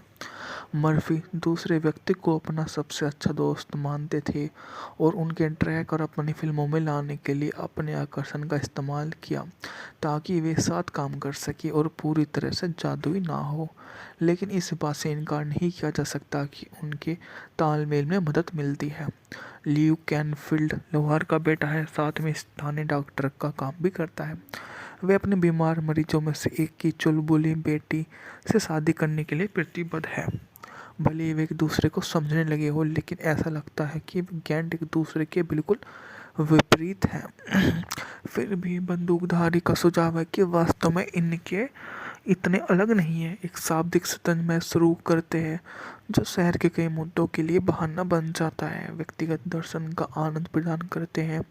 उनके आसपास होने वाली हर चीज़ मानवता के बारे में है, उनके विचारों को प्रभावित करती है। उनकी मुलाकात के बाद असली खेल शुरू होते हैं। शेरिफ की शक्तियों पर सवाल उठने के बाद अमान्य न्यायाधीश जो विकल्प सुझाता है वह सत्र का न्याय भीड़ शासन का पक्ष में मानना कि गेंट को अपने आदमी को मारने दे, फिर से सब कुछ तय हो जाएगा। हालांकि यह सब कुछ होता जाता है। सो हेलो गाइस, आज मैं आपके लिए लेकर आया हूँ no name on the blood movie का रिव्यू एंड अनसुने फैक्ट्स। आर.डी. मर्फी को असल ज़िंदगी में हीरो होने की अतिरिक्त प्रतिष्ठा प्राप्त थी और इसलिए बड़े पर्दे पर वीरतापूर्ण नायक की भूमिका निभाने को उनके प्रयासों में कोई कमी नहीं आई। हालांकि एक काफ़ी विनम्र प्रयास होने के बावजूद No name on the Blood Murphy को स्पेक्ट्रम के दूसरे छोर पर होने का मौका देने के लिए प्रशंसा का हकदार है। चित्र में उसे भयावह संगीत के साथ पेश किया गया एकमात्र चरित्र संकेत जो हम काले कपड़ों के साथ जाने की आवश्यकता है। अच्छा आदमी नहीं है। जल्दी स्थानीय होटल में कमरा ले लिया और परिस्थितियों में पूरा शहर आशंका से भर गया। शुरुआत में कुछ हद तक बेतुका सेटअप लगता है, खुले तौर पर मेलोड्रामा पर टिका हुआ है। हालांकि मर्फी का कोई मतलब नहीं है, वे उम्र के हिसाब से ढल चुके हैं। भले ही मैंने उन्हें केवल कुछ फिल्मों में ही देखा है, लेकिन वे कभी भी आकर्षक लीड नहीं थे। आरंभ में उनकी युवावस्था ने उनकी सहायता की, साथ ही उनके असाधारण युद्ध रिकॉर्ड के रहस्य ने भी। यदि कुछ भी हो तो वह है साहस का जीवित रोमांच जो केवल शारीरिक कौशल पर आधारित नहीं है, जबकि पुराने पक्ष में निश्चित रूप से थे। वह एक बंदूकधारी की सामान्य धारणा को पूरा नहीं करते। जॉन गेट के रूप में उनका किरदार हालांकि खतरनाक और रूखा है, पहली नज़र में शायद ही दिलचस्प माना जा सकता है। वह एक चलता फिरता चरित्र लगता है, लेकिन जैसे जैसे वह बसता जाता है सब कुछ और भी मनोरंजक होता जाता है। वास्तव में फिल्म और भी भयानक होती जाती है, क्योंकि शहर के लोग जितना अधिक शामिल होते जाते हैं उनका किरदार उतना ही बेहतर होता जाता है। निहारत यह है कि उसका नाम हर आदमी में भय पैदा करता है, क्योंकि वह एक कुख्यात हत्यारा है जिसने अतीत में कम से कम 20 से 30 से लोगों को मार डाला है। हालांकि उसे कभी भी इस तरह का दोषी नहीं ठहराया गया, क्योंकि वह हमेशा ही अपने लक्ष्य को वापस लड़ने के लिए उकसाता है। सवाल बना हुआ है कि उसके पीछे है। बाद की पंचलाइन स्पष्ट लगती है, जब तक कि शहर छोड़ेगा, जब तक कि कोई मर चुका होगा। स्थानीय शेरिफ एक सभ्य व्यक्ति है जो फिर से खुद को असहाय महसूस करता है। अगर टेंट कुछ नहीं करता तो शहर में उसके रहने पर कोई कानून नहीं है। वह और उसका डिप्टी सिर्फ किले पर नज़र रख सकते हैं। यह कथात्मक अभिमान या स्थिर बेचैन गतिरोध है जो फिल्म का आधार साबित होता है। इसमें महज अनुस्मारक भी है जो No name on the Blood की नैतिकता नाटक से बहुत अधिक कार्य करता है। कहानी के संदर्भ में सेंट शहर में उत्तेजना है और अंधेरा पूर्व ग्रह को सतह पर लाता है। अधिक हास्यास्पद रूप से भागते हुए चूहे को छायादार व्यवहार का कबूल करना चाहते हैं, क्योंकि उनकी मौजूदगी में समुदाय में हड़कंप मच जाता है। तनाव तब होता है जब पता नहीं होता कि असल में इसके पीछे वे हैं। मैंने एक पल के लिए भी यह नहीं सोचा कि वे राहत की तलाश में हैं या ऐसा नहीं है। विरोध के बावजूद गेंट को एक दयालु आत्मा मिलती है जो उसकी प्रतिष्ठा या व्यवसाय को उसके खिलाफ नहीं रखती, कम से कम शुरू में तो नहीं। यह आसान है क्योंकि एक निश्चित मात्रा में अज्ञानता आनंद में साबित होती है। फिल्म में उनकी आपसी सम्मान को मर्फी और ड्रैक के बीच वास्तविक जीवन के रिश्ते से दर्शाया गया है। मर्फी दूसरे व्यक्ति को अपना सबसे अच्छा दोस्त मानते थे और उनके ड्रैक और अपनी फिल्मों में लाने के लिए अपने आकर्षण का इस्तेमाल किया ताकि वे साथ काम कर सके और पूरी तरह से जादुई ना हो। लेकिन इस बात से इनकार नहीं किया जा सकता कि उनके तालमेल में मदद मिलती है। ल्यू कैनफील्ड लोहार का बेटा है, साथ में स्थानीय डॉक्टर का काम भी करता है। वे अपने बीमार मरीजों में से एक की चुलबुली बेटी से शादी करने के लिए प्रतिबद्ध है। भले ही वे एक दूसरे को समझने लगे हो, लेकिन ऐसा लगता है कि विज्ञान एक दूसरे के बिल्कुल विपरीत हैं। फिर भी बंदूकधारी का सुझाव है कि वास्तव में इनके इतने अलग नहीं है। एक शाब्दिक शतरंज मैच शुरू करते हैं जो शहर के कई मुद्दों के लिए बहाना बन जाता है। व्यक्तिगत दर्शन का आनंद प्रदान करते हैं। उनके आसपास होने वाली हर चीज़ मानवता के बारे में है, उनके विचारों को प्रभावित करती है। उनकी मुलाकात के बाद असली खेल शुरू होते हैं।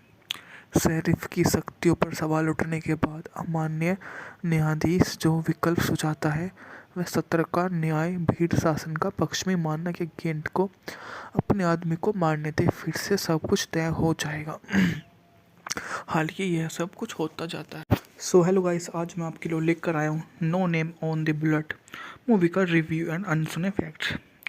आर.डी. मर्फी को असल ज़िंदगी में हीरो होने की अतिरिक्त प्रतिष्ठा प्राप्त थी और इसलिए बड़े पर्दे पर वीरतापूर्ण नायक की भूमिका निभाने को उनके प्रयासों में कोई कमी नहीं आई।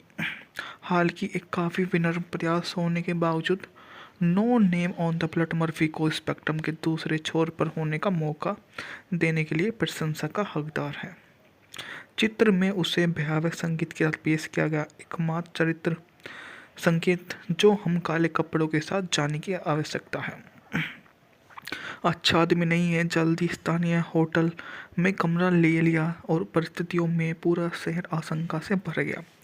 शुरुआत में कुछ हद तक बेतुका सेटअप लगता है, खुले तौर पर मेलोड्रामा पर टिका हुआ है। हालांकि मर्फी का कोई मतलब नहीं है, वे उम्र के हिसाब से ढल चुके हैं। भले ही मैंने उन्हें केवल कुछ फिल्मों में ही देखा है, लेकिन वे कभी भी आकर्षक लीड नहीं थे। आरंभ में उनकी युवावस्था ने उनकी सहायता की, साथ ही उनके असाधारण युद्ध रिकॉर्ड के रहस्य ने भी। यदि कुछ भी हो तो वह है साहस का जीवित रोमांच जो केवल शारीरिक कौशल पर आधारित नहीं है, जबकि पुराने पक्ष में निश्चित रूप से थे। वह एक बंदूकधारी की सामान्य धारणा को पूरा नहीं करते। जॉन गेट के रूप में उनका किरदार हालांकि खतरनाक और रूखा है, पहली नज़र में शायद ही दिलचस्प माना जा सकता है। वह एक चलता फिरता चरित्र लगता है, लेकिन जैसे जैसे वह बसता जाता है सब कुछ और भी मनोरंजक होता जाता है। वास्तव में फिल्म और भी भयानक होती जाती है, क्योंकि शहर के लोग जितना अधिक शामिल होते जाते हैं उनका किरदार उतना ही बेहतर होता जाता है। निहारत यह है कि उसका नाम हर आदमी में भय पैदा करता है, क्योंकि वह एक कुख्यात हत्यारा है जिसने अतीत में कम से कम 20 से 30 से लोगों को मार डाला है। हालांकि उसे कभी भी इस तरह का दोषी नहीं ठहराया गया, क्योंकि वह हमेशा ही अपने लक्ष्य को वापस लड़ने के लिए उकसाता है। सवाल बना हुआ है कि उसके पीछे है। बाद की पंचलाइन स्पष्ट लगती है, जब तक कि शहर छोड़ेगा, जब तक कि कोई मर चुका होगा। स्थानीय शेरिफ एक सभ्य व्यक्ति है जो फिर से खुद को असहाय महसूस करता है। अगर टेंट कुछ नहीं करता तो शहर में उसके रहने पर कोई कानून नहीं है। वह और उसका डिप्टी सिर्फ किले पर नज़र रख सकते हैं। यह कथात्मक अभिमान या स्थिर बेचैन गतिरोध है जो फिल्म का आधार साबित होता है। इसमें महज स्मारक भी है जो No name on the Bullet की नैतिकता नाटक से बहुत अधिक कार्य करता है। कहानी के संदर्भ में सेंट शहर में उत्तेजना है और अंधेरा पूर्व ग्रह को सतह पर लाता है। अधिक हास्यास्पद रूप से भागते हुए चूहे को छायादार व्यवहार का कबूल करना चाहते हैं, क्योंकि उनकी मौजूदगी में समुदाय में हड़कंप मच जाता है। तनाव तब होता है जब पता नहीं होता कि असल में इसके पीछे वे हैं। मैंने एक पल के लिए भी यह नहीं सोचा कि वे राहत की तलाश में हैं या ऐसा नहीं है। विरोध के बावजूद गैंट को एक दयालु आत्मा मिलती है जो उसकी प्रतिष्ठा या व्यवसाय को उसके खिलाफ नहीं रखती, कम से कम शुरू में तो नहीं। यह आसान है क्योंकि एक निश्चित मात्रा में अज्ञानता आनंद में साबित होती है। फिल्म में उनकी आपसी सम्मान को मर्फी और ट्रैक के बीच वास्तविक जीवन के रिश्ते से दर्शाया गया है। मर्फी दूसरे व्यक्ति को अपना सबसे अच्छा दोस्त मानते थे और उनके ट्रैक और अपनी फिल्मों में लाने के लिए अपने आकर्षण का इस्तेमाल किया ताकि वे साथ काम कर सके और पूरी तरह से जादुई ना हो। लेकिन इस बात से इनकार नहीं किया जा सकता कि उनके तालमेल में मदद मिलती है। ल्यू कैनफील्ड लोहार का बेटा है, साथ में स्थानीय डॉक्टर का काम भी करता है। वे अपने बीमार मरीजों में से एक की चुलबुली बेटी से शादी करने के लिए प्रतिबद्ध है। भले ही वे एक दूसरे को समझने लगे हो, लेकिन ऐसा लगता है कि गैंट एक दूसरे के बिल्कुल विपरीत हैं। फिर भी बंदूकधारी का सुझाव है कि वास्तव में इनके इतने अलग नहीं है। एक शाब्दिक सतंज में शुरू करते हैं जो शहर के कई मुद्दों के लिए बहाना बन जाता है, व्यक्तिगत दर्शन का आनंद प्रदान करते हैं। उनके आसपास होने वाली हर चीज़ मानवता के बारे में है, उनके विचारों को प्रभावित करती है। उनकी मुलाकात के बाद असली खेल शुरू होते हैं। शेरिफ की शक्तियों पर सवाल उठने के बाद अमान्य न्यायाधीश जो विकल्प सुझाता है वह सत्र का न्याय भीड़ शासन का पक्ष में मानना कि गेंट को अपने आदमी को मारने दे, फिर से सब कुछ तय हो जाएगा। हालांकि यह सब कुछ होता जाता है। सो हेलो गाइस, आज मैं आपके लिए लेकर आया हूँ no name on the bullet movie का रिव्यू एंड अनसुने फैक्ट्स। आर.डी. मर्फी को असल ज़िंदगी में हीरो होने की अतिरिक्त प्रतिष्ठा प्राप्त थी और इसलिए बड़े पर्दे पर वीरतापूर्ण नायक की भूमिका निभाने को उनके प्रयासों में कोई कमी नहीं आई। हालांकि एक काफ़ी विनम्र प्रयास होने के बावजूद No name on the Bullet Murphy को स्पेक्ट्रम के दूसरे छोर पर होने का मौका देने के लिए प्रशंसा का हकदार है। चित्र में उसे भयावह संगीत के साथ पेश किया गया एकमात्र चरित्र संकेत जो हम काले कपड़ों के साथ जाने की आवश्यकता है। अच्छा आदमी नहीं है। जल्दी स्थानीय होटल में कमरा ले लिया और परिस्थितियों में पूरा शहर आशंका से भर गया। शुरुआत में कुछ हद तक बेतुका सेटअप लगता है, खुले तौर पर मेलोड्रामा पर टिका हुआ है। हालांकि मर्फी का कोई मतलब नहीं है, वे उम्र के हिसाब से ढल चुके हैं। भले ही मैंने उन्हें केवल कुछ फिल्मों में ही देखा है, लेकिन वे कभी भी आकर्षक लीड नहीं थे। आरंभ में उनकी युवावस्था ने उनकी सहायता की, साथ ही उनके असाधारण युद्ध रिकॉर्ड के रहस्य ने भी। यदि कुछ भी हो तो वह है साहस का जीवित रोमांच जो केवल शारीरिक कौशल पर आधारित नहीं है, जबकि पुराने पक्ष में निश्चित रूप से थे। वह एक बंदूकधारी की सामान्य धारणा को पूरा नहीं करते। जॉन गेट के रूप में उनका किरदार हालांकि खतरनाक और रूखा है, पहली नज़र में शायद ही दिलचस्प माना जा सकता है। वह एक चलता फिरता चरित्र लगता है, लेकिन जैसे जैसे वह बसता जाता है सब कुछ और भी मनोरंजक होता जाता है। वास्तव में फिल्म और भी भयानक होती जाती है, क्योंकि शहर के लोग जितना अधिक शामिल होते जाते हैं उनका किरदार उतना ही बेहतर होता जाता है। निहारत यह है कि उसका नाम हर आदमी में भय पैदा करता है, क्योंकि वह एक कुख्यात हत्यारा है जिसने अतीत में कम से कम 20 से 30 से लोगों को मार डाला है। हालांकि उसे कभी भी इस तरह का दोषी नहीं ठहराया गया, क्योंकि वह हमेशा ही अपने लक्ष्य को वापस लड़ने के लिए उकसाता है। सवाल बना हुआ है कि उसके पीछे है। बाद की पंचलाइन स्पष्ट लगती है, जब तक कि शहर छोड़ेगा, जब तक कि कोई मर चुका होगा।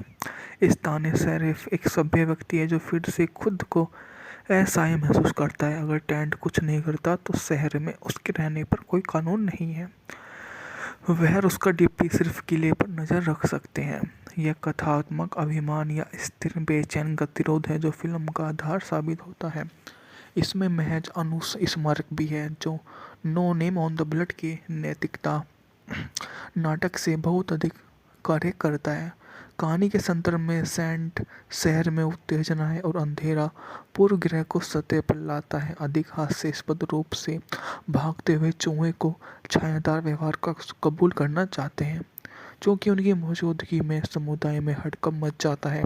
तनाव तब होता है जब पता नहीं होता कि असल में इसके पीछे वे हैं। मैंने एक पल के लिए भी यह नहीं सोचा कि वे राहत की तलाश में हैं या ऐसा नहीं है। विरोध के बावजूद गैंट को एक दयालु आत्मा मिलती है जो उसकी प्रतिष्ठा या व्यवसाय को उसके खिलाफ नहीं रखती, कम से कम शुरू में तो नहीं। यह आसान है क्योंकि एक निश्चित मात्रा में अज्ञानता आनंद में साबित होती है। फिल्म में उनकी आपसी सम्मान को मर्फी और ट्रैक के बीच वास्तविक जीवन के रिश्ते से दर्शाया गया है। मर्फी दूसरे व्यक्ति को अपना सबसे अच्छा दोस्त मानते थे और उनके ट्रैक और अपनी फिल्मों में लाने के लिए अपने आकर्षण का इस्तेमाल किया ताकि वे साथ काम कर सके और पूरी तरह से जादुई ना हो। लेकिन इस बात से इनकार नहीं किया जा सकता कि उनके तालमेल में मदद मिलती है। ल्यू कैनफील्ड लोहार का बेटा है, साथ में स्थानीय डॉक्टर का काम भी करता है। वे अपने बीमार मरीजों में से एक की चुलबुली बेटी से शादी करने के लिए प्रतिबद्ध है। भले ही वे एक दूसरे को समझने लगे हो, लेकिन ऐसा लगता है कि गैंट एक दूसरे के बिल्कुल विपरीत हैं।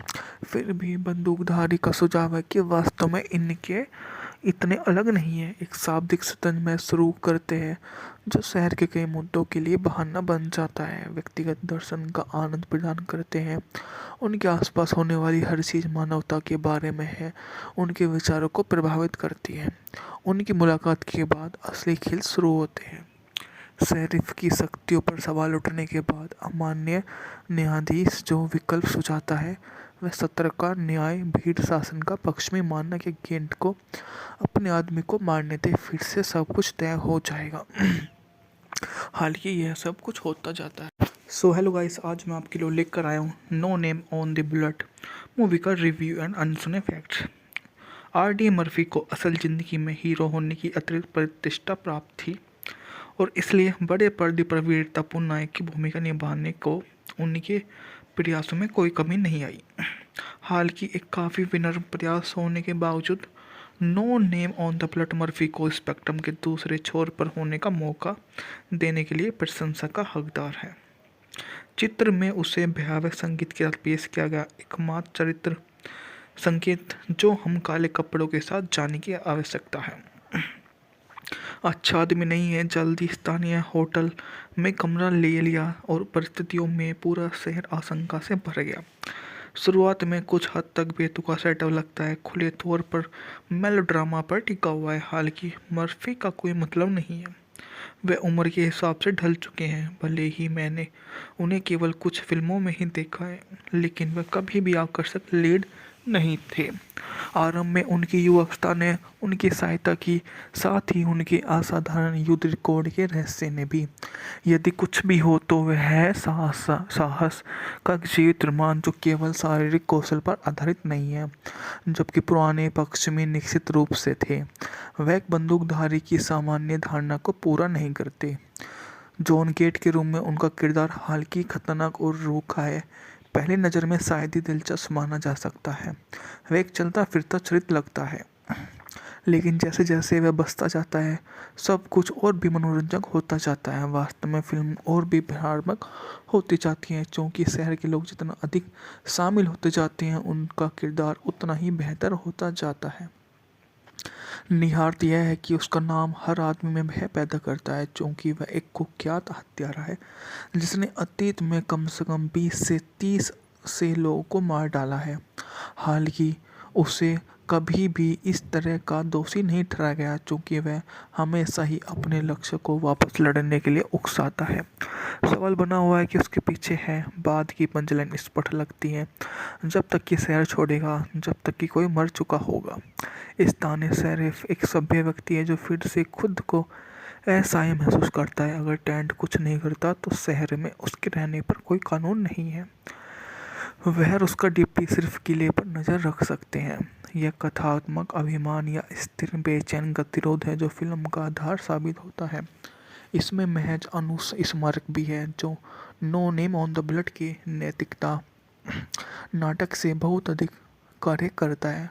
कहानी के संदर्भ में सेंट शहर में उत्तेजना है और अंधेरा पूर्व ग्रह को सतह पर लाता है। अधिक हास्यास्पद रूप से भागते हुए चूहे को छायादार व्यवहार का कबूल करना चाहते हैं, क्योंकि उनकी मौजूदगी में समुदाय में हड़कंप मच जाता है। तनाव तब होता है जब पता नहीं होता कि असल में इसके पीछे वे हैं। मैंने एक पल के लिए भी यह नहीं सोचा कि वे राहत की तलाश में हैं या ऐसा नहीं है। विरोध के बावजूद गैंट को एक दयालु आत्मा मिलती है जो उसकी प्रतिष्ठा या व्यवसाय को उसके खिलाफ नहीं रखती, कम से कम शुरू में तो नहीं। यह आसान है क्योंकि एक निश्चित मात्रा में अज्ञानता आनंद में साबित होती है। फिल्म में उनकी आपसी सम्मान को मर्फी और ट्रैक के बीच वास्तविक जीवन के रिश्ते से दर्शाया गया है। मर्फी दूसरे व्यक्ति को अपना सबसे अच्छा दोस्त मानते थे और उनके ट्रैक और अपनी फिल्मों में लाने के लिए अपने आकर्षण का इस्तेमाल किया ताकि वे साथ काम कर सके और पूरी तरह से जादुई ना हो। लेकिन इस बात से इनकार नहीं किया जा सकता कि उनके तालमेल में मदद मिलती है। ल्यू कैनफील्ड लोहार का बेटा है, साथ में स्थानीय डॉक्टर का काम भी करता है। वे अपने बीमार मरीजों में से एक की चुलबुली बेटी से शादी करने के लिए प्रतिबद्ध है। भले ही वे एक दूसरे को समझने लगे हो, लेकिन ऐसा लगता है कि गैंट एक दूसरे के बिल्कुल विपरीत हैं। फिर भी बंदूकधारी का सुझाव है कि वास्तव में इनके इतने अलग नहीं है। एक शाब्दिक शतरंज मैच शुरू करते हैं जो शहर के कई मुद्दों के लिए बहाना बन जाता है। व्यक्तिगत दर्शन का आनंद प्रदान करते हैं। उनके आसपास होने वाली हर चीज़ मानवता के बारे में है, उनके विचारों को प्रभावित करती है। उनकी मुलाकात के बाद असली खेल शुरू होते हैं। शेरिफ की शक्तियों पर सवाल उठने के बाद अमान्य न्यायाधीश जो विकल्प सुझाता है वह सत्र का न्याय भीड़ शासन का पक्ष में मानना कि गेंट को अपने आदमी को मारने दे, फिर से सब कुछ तय हो जाएगा। हालांकि यह सब कुछ होता जाता है। सो हेलो गाइस, आज मैं आपके लिए लेकर आया हूँ no name on the blood movie का रिव्यू एंड अनसुने फैक्ट्स। आर.डी. मर्फी को असल ज़िंदगी में हीरो होने की अतिरिक्त प्रतिष्ठा प्राप्त थी और इसलिए बड़े पर्दे पर वीरतापूर्ण नायक की भूमिका निभाने को उनके प्रयासों में कोई कमी नहीं आई। हालांकि एक काफ़ी विनम्र प्रयास होने के बावजूद No name on the Blood Murphy को स्पेक्ट्रम के दूसरे छोर पर होने का मौका देने के लिए प्रशंसा का हकदार है। चित्र में उसे भयावह संगीत के साथ पेश किया गया एकमात्र चरित्र संकेत जो हम काले कपड़ों के साथ जाने की आवश्यकता है। अच्छा आदमी नहीं है। जल्दी स्थानीय होटल में कमरा ले लिया और परिस्थितियों में पूरा शहर आशंका से भर गया।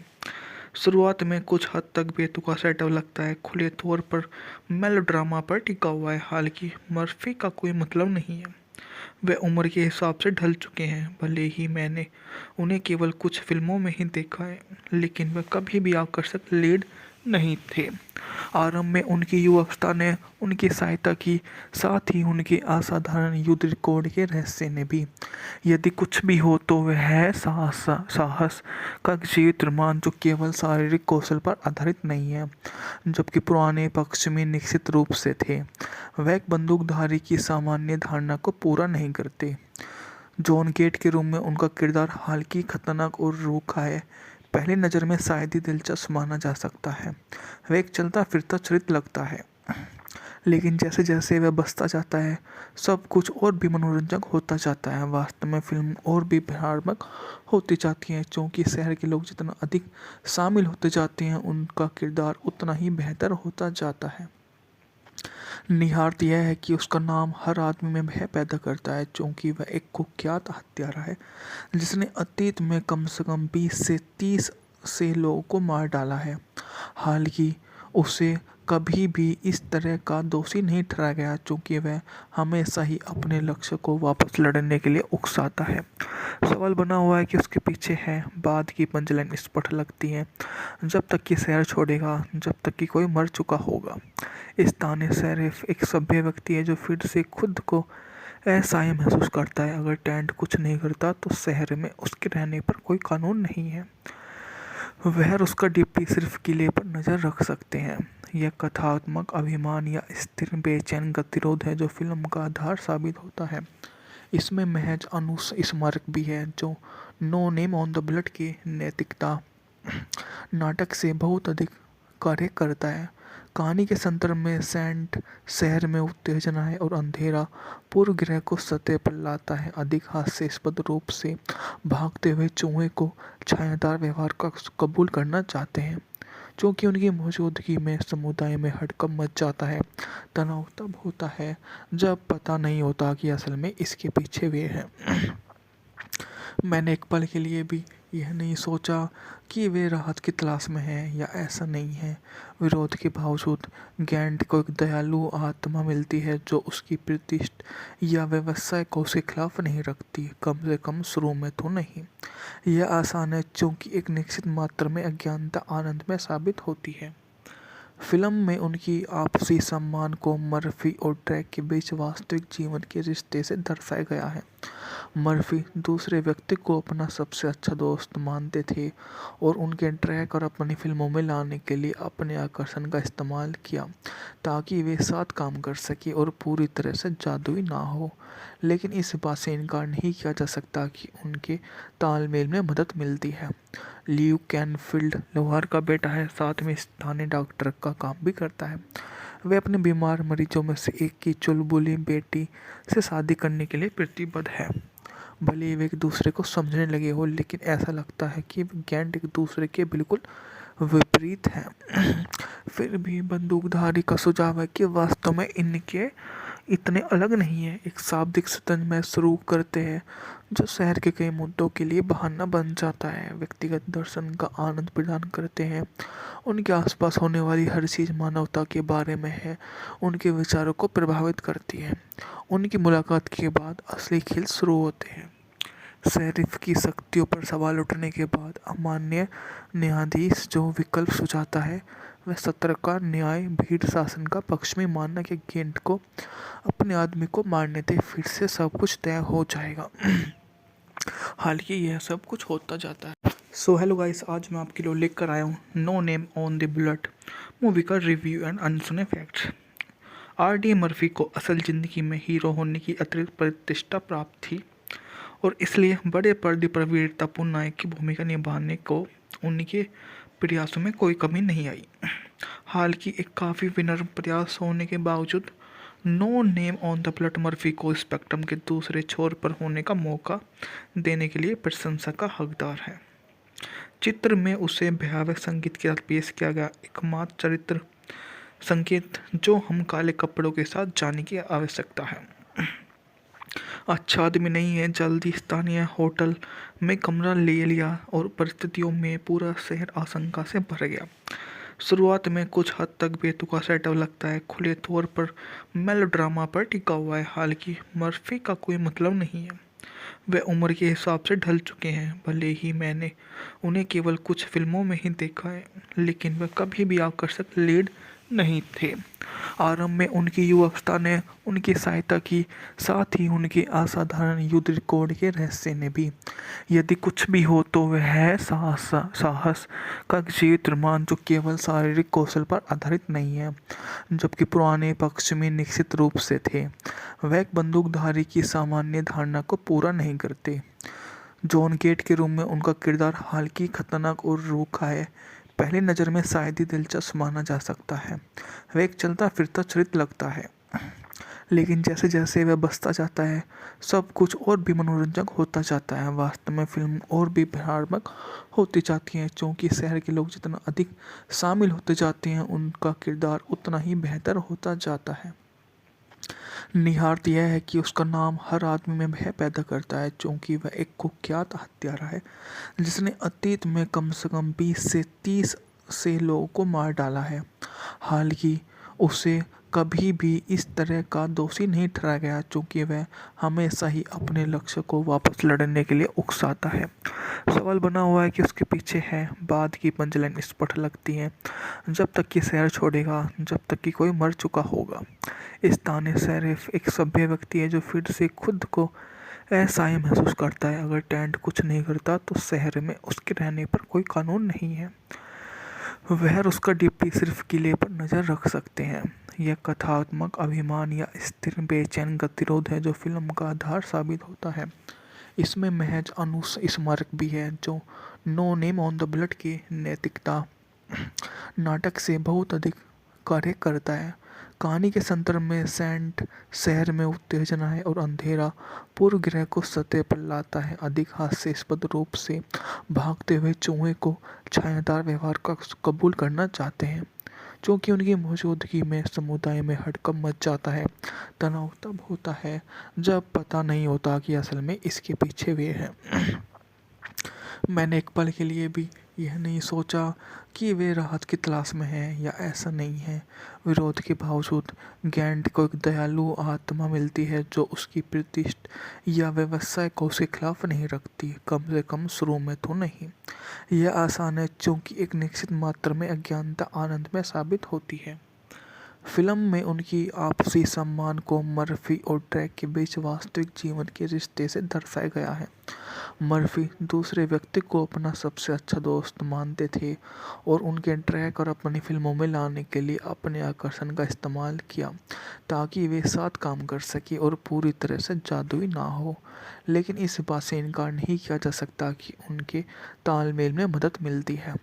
ल्यू कैनफील्ड लोहार का बेटा है, साथ में स्थानीय डॉक्टर का काम भी करता है। वे अपने बीमार मरीजों में से एक की चुलबुली बेटी से शादी करने के लिए प्रतिबद्ध है। भले ही वे एक दूसरे को समझने लगे हो, लेकिन ऐसा लगता है कि गैंट एक दूसरे के बिल्कुल विपरीत हैं। फिर भी बंदूकधारी का सुझाव है कि वास्तव में इनके इतने अलग नहीं है। एक शाब्दिक शतरंज मैच शुरू करते हैं जो शहर के कई मुद्दों के लिए बहाना बन जाता है। व्यक्तिगत दर्शन का आनंद प्रदान करते हैं। उनके आसपास होने वाली हर चीज़ मानवता के बारे में है, उनके विचारों को प्रभावित करती है। उनकी मुलाकात के बाद असली खेल शुरू होते हैं। शेरिफ की शक्तियों पर सवाल उठने के बाद अमान्य न्यायाधीश जो विकल्प सुझाता है वह सत्र का न्याय भीड़ शासन का पक्ष में मानना कि गेंट को अपने आदमी को मारने दे, फिर से सब कुछ तय हो जाएगा। हालांकि यह सब कुछ होता जाता है। सो हेलो गाइस, आज मैं आपके लिए लेकर आया हूँ no name on the bullet movie का रिव्यू एंड अनसुने फैक्ट्स। आर.डी. मर्फी को असल ज़िंदगी में हीरो होने की अतिरिक्त प्रतिष्ठा प्राप्त थी और इसलिए बड़े पर्दे पर वीरतापूर्ण नायक की भूमिका निभाने को उनके प्रयासों में कोई कमी नहीं आई। हालांकि एक काफ़ी विनम्र प्रयास होने के बावजूद No name on the Bullet Murphy को स्पेक्ट्रम के दूसरे छोर पर होने का मौका देने के लिए प्रशंसा का हकदार है। चित्र में उसे भयावह संगीत के साथ पेश किया गया एकमात्र चरित्र संकेत जो हम काले कपड़ों के साथ जाने की आवश्यकता है। अच्छा आदमी नहीं है। जल्दी स्थानीय होटल में कमरा ले लिया और परिस्थितियों में पूरा शहर आशंका से भर गया। शुरुआत में कुछ हद तक बेतुका सेटअप लगता है, खुले तौर पर मेलोड्रामा पर टिका हुआ है। हालांकि मर्फी का कोई मतलब नहीं है, वे उम्र के हिसाब से ढल चुके हैं। भले ही मैंने उन्हें केवल कुछ फिल्मों में ही देखा है, लेकिन वे कभी भी आकर्षक लीड नहीं थे। आरंभ में उनकी युवावस्था ने उनकी सहायता की, साथ ही उनके असाधारण युद्ध रिकॉर्ड के रहस्य ने भी। यदि कुछ भी हो तो वह है साहस का जीवित रोमांच जो केवल शारीरिक कौशल पर आधारित नहीं है, जबकि पुराने पक्ष में निश्चित रूप से थे। वह एक बंदूकधारी की सामान्य धारणा को पूरा नहीं करते। जॉन गेट के रूप में उनका किरदार हालांकि खतरनाक और रूखा है, पहली नज़र में शायद ही दिलचस्प माना जा सकता है। वह एक चलता फिरता चरित्र लगता है, लेकिन जैसे जैसे वह बसता जाता है सब कुछ और भी मनोरंजक होता जाता है। वास्तव में फिल्म और भी भयानक होती जाती है, क्योंकि शहर के लोग जितना अधिक शामिल होते जाते हैं उनका किरदार उतना ही बेहतर होता जाता है। निहारत यह है कि उसका नाम हर आदमी में भय पैदा करता है, क्योंकि वह एक कुख्यात हत्यारा है जिसने अतीत में कम से कम 20 से 30 से लोगों को मार डाला है। हालांकि उसे कभी भी इस तरह का दोषी नहीं ठहराया गया, क्योंकि वह हमेशा ही अपने लक्ष्य को वापस लड़ने के लिए उकसाता है। सवाल बना हुआ है कि उसके पीछे है। बाद की पंचलाइन स्पष्ट लगती है, जब तक कि शहर छोड़ेगा, जब तक कि कोई मर चुका होगा।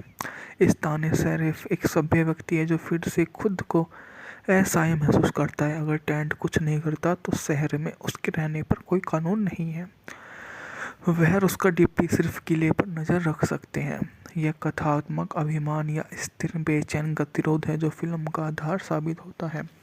इसमें महज अनुस्मारक भी है जो No name on the Bullet की नैतिकता नाटक से बहुत अधिक कार्य करता है। कहानी के संदर्भ में सेंट शहर में उत्तेजना है और अंधेरा पूर्व ग्रह को सतह पर लाता है। अधिक हास्यास्पद रूप से भागते हुए चूहे को छायादार व्यवहार का कबूल करना चाहते हैं, क्योंकि उनकी मौजूदगी में समुदाय में हड़कंप मच जाता है। तनाव तब होता है जब पता नहीं होता कि असल में इसके पीछे वे हैं। मैंने एक पल के लिए भी यह नहीं सोचा कि वे राहत की तलाश में हैं या ऐसा नहीं है। विरोध के बावजूद गैंट को एक दयालु आत्मा मिलती है जो उसकी प्रतिष्ठा या व्यवसाय को उसके खिलाफ नहीं रखती, कम से कम शुरू में तो नहीं। यह आसान है क्योंकि एक निश्चित मात्रा में अज्ञानता आनंद में साबित होती है। फिल्म में उनकी आपसी सम्मान को मर्फी और ड्रैक के बीच वास्तविक जीवन के रिश्ते से दर्शाया गया है। मर्फी दूसरे व्यक्ति को अपना सबसे अच्छा दोस्त मानते थे और उनके ड्रैक और अपनी फिल्मों में लाने के लिए अपने आकर्षण का इस्तेमाल किया ताकि वे साथ काम कर सके और पूरी तरह से जादुई ना हो। लेकिन इस बात से इनकार नहीं किया जा सकता कि उनके तालमेल में मदद मिलती है। ल्यू कैनफील्ड लोहार का बेटा है, साथ में स्थानीय डॉक्टर का काम भी करता है। वे अपने बीमार मरीजों में से एक की चुलबुली बेटी से शादी करने के लिए प्रतिबद्ध है। भले ही वे एक दूसरे को समझने लगे हो, लेकिन ऐसा लगता है कि गैंट एक दूसरे के बिल्कुल विपरीत हैं। फिर भी बंदूकधारी का सुझाव है कि वास्तव में इनके इतने अलग नहीं है। एक शाब्दिक शतरंज मैच शुरू करते हैं जो शहर के कई मुद्दों के लिए बहाना बन जाता है, व्यक्तिगत दर्शन का आनंद प्रदान करते हैं। उनके आसपास होने वाली हर चीज़ मानवता के बारे में है, उनके विचारों को प्रभावित करती है। उनकी मुलाकात के बाद असली खेल शुरू होते हैं। शेरिफ की शक्तियों पर सवाल उठने के बाद अमान्य न्यायाधीश जो विकल्प सुझाता है वह सत्र का न्याय भीड़ शासन का पक्ष में मानना कि गेंट को अपने आदमी को मारने दे, फिर से सब कुछ तय हो जाएगा। हालांकि यह सब कुछ होता जाता है। सो हेलो गाइस, आज मैं आपके लिए लेकर आया हूँ no name on the blood movie का रिव्यू एंड अनसुने फैक्ट्स। आर.डी. मर्फी को असल ज़िंदगी में हीरो होने की अतिरिक्त प्रतिष्ठा प्राप्त थी और इसलिए बड़े पर्दे पर वीरतापूर्ण नायक की भूमिका निभाने को उनके प्रयासों में कोई कमी नहीं आई। हालांकि एक काफ़ी विनम्र प्रयास होने के बावजूद No name on the Blood Murphy को स्पेक्ट्रम के दूसरे छोर पर होने का मौका देने के लिए प्रशंसा का हकदार है। चित्र में उसे भयावह संगीत के साथ पेश किया गया एकमात्र चरित्र संकेत जो हम काले कपड़ों के साथ जाने की आवश्यकता है। अच्छा आदमी नहीं है। जल्दी स्थानीय होटल में कमरा ले लिया और परिस्थितियों में पूरा शहर आशंका से भर गया।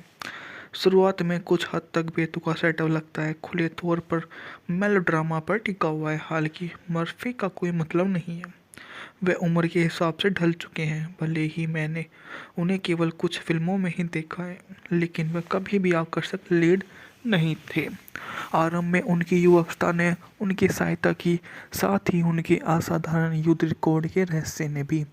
यदि कुछ भी हो तो वह है साहस का जीवित रोमांच जो केवल शारीरिक कौशल पर आधारित नहीं है, जबकि पुराने पक्ष में निश्चित रूप से थे। वह एक बंदूकधारी की सामान्य धारणा को पूरा नहीं करते। जॉन गेट के रूप में उनका किरदार हालांकि खतरनाक और रूखा है, पहली नज़र में शायद ही दिलचस्प माना जा सकता है। वह एक चलता फिरता चरित्र लगता है, लेकिन जैसे जैसे वह बसता जाता है सब कुछ और भी मनोरंजक होता जाता है। वास्तव में फिल्म और भी भयानक होती जाती है, क्योंकि शहर के लोग जितना अधिक शामिल होते जाते हैं उनका किरदार उतना ही बेहतर होता जाता है। निहारत यह है कि उसका नाम हर आदमी में भय पैदा करता है, क्योंकि वह एक कुख्यात हत्यारा है जिसने अतीत में कम से कम 20 से 30 से लोगों को मार डाला है। हालांकि उसे कभी भी इस तरह का दोषी नहीं ठहराया गया, क्योंकि वह हमेशा ही अपने लक्ष्य को वापस लड़ने के लिए उकसाता है। सवाल बना हुआ है कि उसके पीछे है। बाद की पंचलाइन स्पष्ट लगती है, जब तक कि शहर छोड़ेगा, जब तक कि कोई मर चुका होगा। स्थानीय शेरिफ एक सभ्य व्यक्ति है जो फिर से खुद को असहाय महसूस करता है। अगर टेंट कुछ नहीं करता तो शहर में उसके रहने पर कोई कानून नहीं है। वह और उसका डिप्टी सिर्फ किले पर नज़र रख सकते हैं। यह कथात्मक अभिमान या स्थिर बेचैन गतिरोध है जो फिल्म का आधार साबित होता है। इसमें महज अनुस्मारक भी है जो No name on the Blood की नैतिकता नाटक से बहुत अधिक कार्य करता है। कहानी के संदर्भ में सेंट शहर में उत्तेजना है और अंधेरा पूर्व ग्रह को सतह पर लाता है। अधिक हास्यास्पद रूप से भागते हुए चूहे को छायादार व्यवहार का कबूल करना चाहते हैं, क्योंकि उनकी मौजूदगी में समुदाय में हड़कंप मच जाता है। तनाव तब होता है जब पता नहीं होता कि असल में इसके पीछे वे हैं। मैंने एक पल के लिए भी यह नहीं सोचा कि वे राहत की तलाश में हैं या ऐसा नहीं है। विरोध के बावजूद गैंट को एक दयालु आत्मा मिलती है जो उसकी प्रतिष्ठा या व्यवसाय को उसके खिलाफ नहीं रखती, कम से कम शुरू में तो नहीं। यह आसान है क्योंकि एक निश्चित मात्रा में अज्ञानता आनंद में साबित होती है। फिल्म में उनकी आपसी सम्मान को मर्फी और ट्रैक के बीच वास्तविक जीवन के रिश्ते से दर्शाया गया है। मर्फी दूसरे व्यक्ति को अपना सबसे अच्छा दोस्त मानते थे और उनके ट्रैक और अपनी फिल्मों में लाने के लिए अपने आकर्षण का इस्तेमाल किया ताकि वे साथ काम कर सके और पूरी तरह से जादुई ना हो। लेकिन इस बात से इनकार नहीं किया जा सकता कि उनके तालमेल में मदद मिलती है। ल्यू कैनफील्ड लोहार का बेटा है, साथ में स्थानीय डॉक्टर का काम भी करता है। वे अपने बीमार मरीजों में से एक की चुलबुली बेटी से शादी करने के लिए प्रतिबद्ध है। भले ही वे एक दूसरे को समझने लगे हो, लेकिन ऐसा लगता है कि गैंट एक दूसरे के बिल्कुल विपरीत हैं। फिर भी बंदूकधारी का सुझाव है कि वास्तव में इनके इतने अलग नहीं है। एक शाब्दिक शतरंज मैच शुरू करते हैं जो शहर के कई मुद्दों के लिए बहाना बन जाता है, व्यक्तिगत दर्शन का आनंद प्रदान करते हैं। उनके आसपास होने वाली हर चीज़ मानवता के बारे में है, उनके विचारों को प्रभावित करती है। उनकी मुलाकात के बाद असली खेल शुरू होते हैं। शेरिफ की शक्तियों पर सवाल उठने के बाद अमान्य न्यायाधीश जो विकल्प सुझाता है वह सत्र का न्याय भीड़ शासन का पक्ष में मानना कि गेंट को अपने आदमी को मारने दे, फिर से सब कुछ तय हो जाएगा। हालांकि यह सब कुछ होता जाता है। सो हेलो गाइस, आज मैं आपके लिए लेकर आया हूँ no name on the bullet movie का रिव्यू एंड अनसुने फैक्ट्स। आर.डी. मर्फी को असल ज़िंदगी में हीरो होने की अतिरिक्त प्रतिष्ठा प्राप्त थी और इसलिए बड़े पर्दे पर वीरतापूर्ण नायक की भूमिका निभाने को उनके प्रयासों में कोई कमी नहीं आई। हालांकि एक काफ़ी विनम्र प्रयास होने के बावजूद No name on the Bullet Murphy को स्पेक्ट्रम के दूसरे छोर पर होने का मौका देने के लिए प्रशंसा का हकदार है।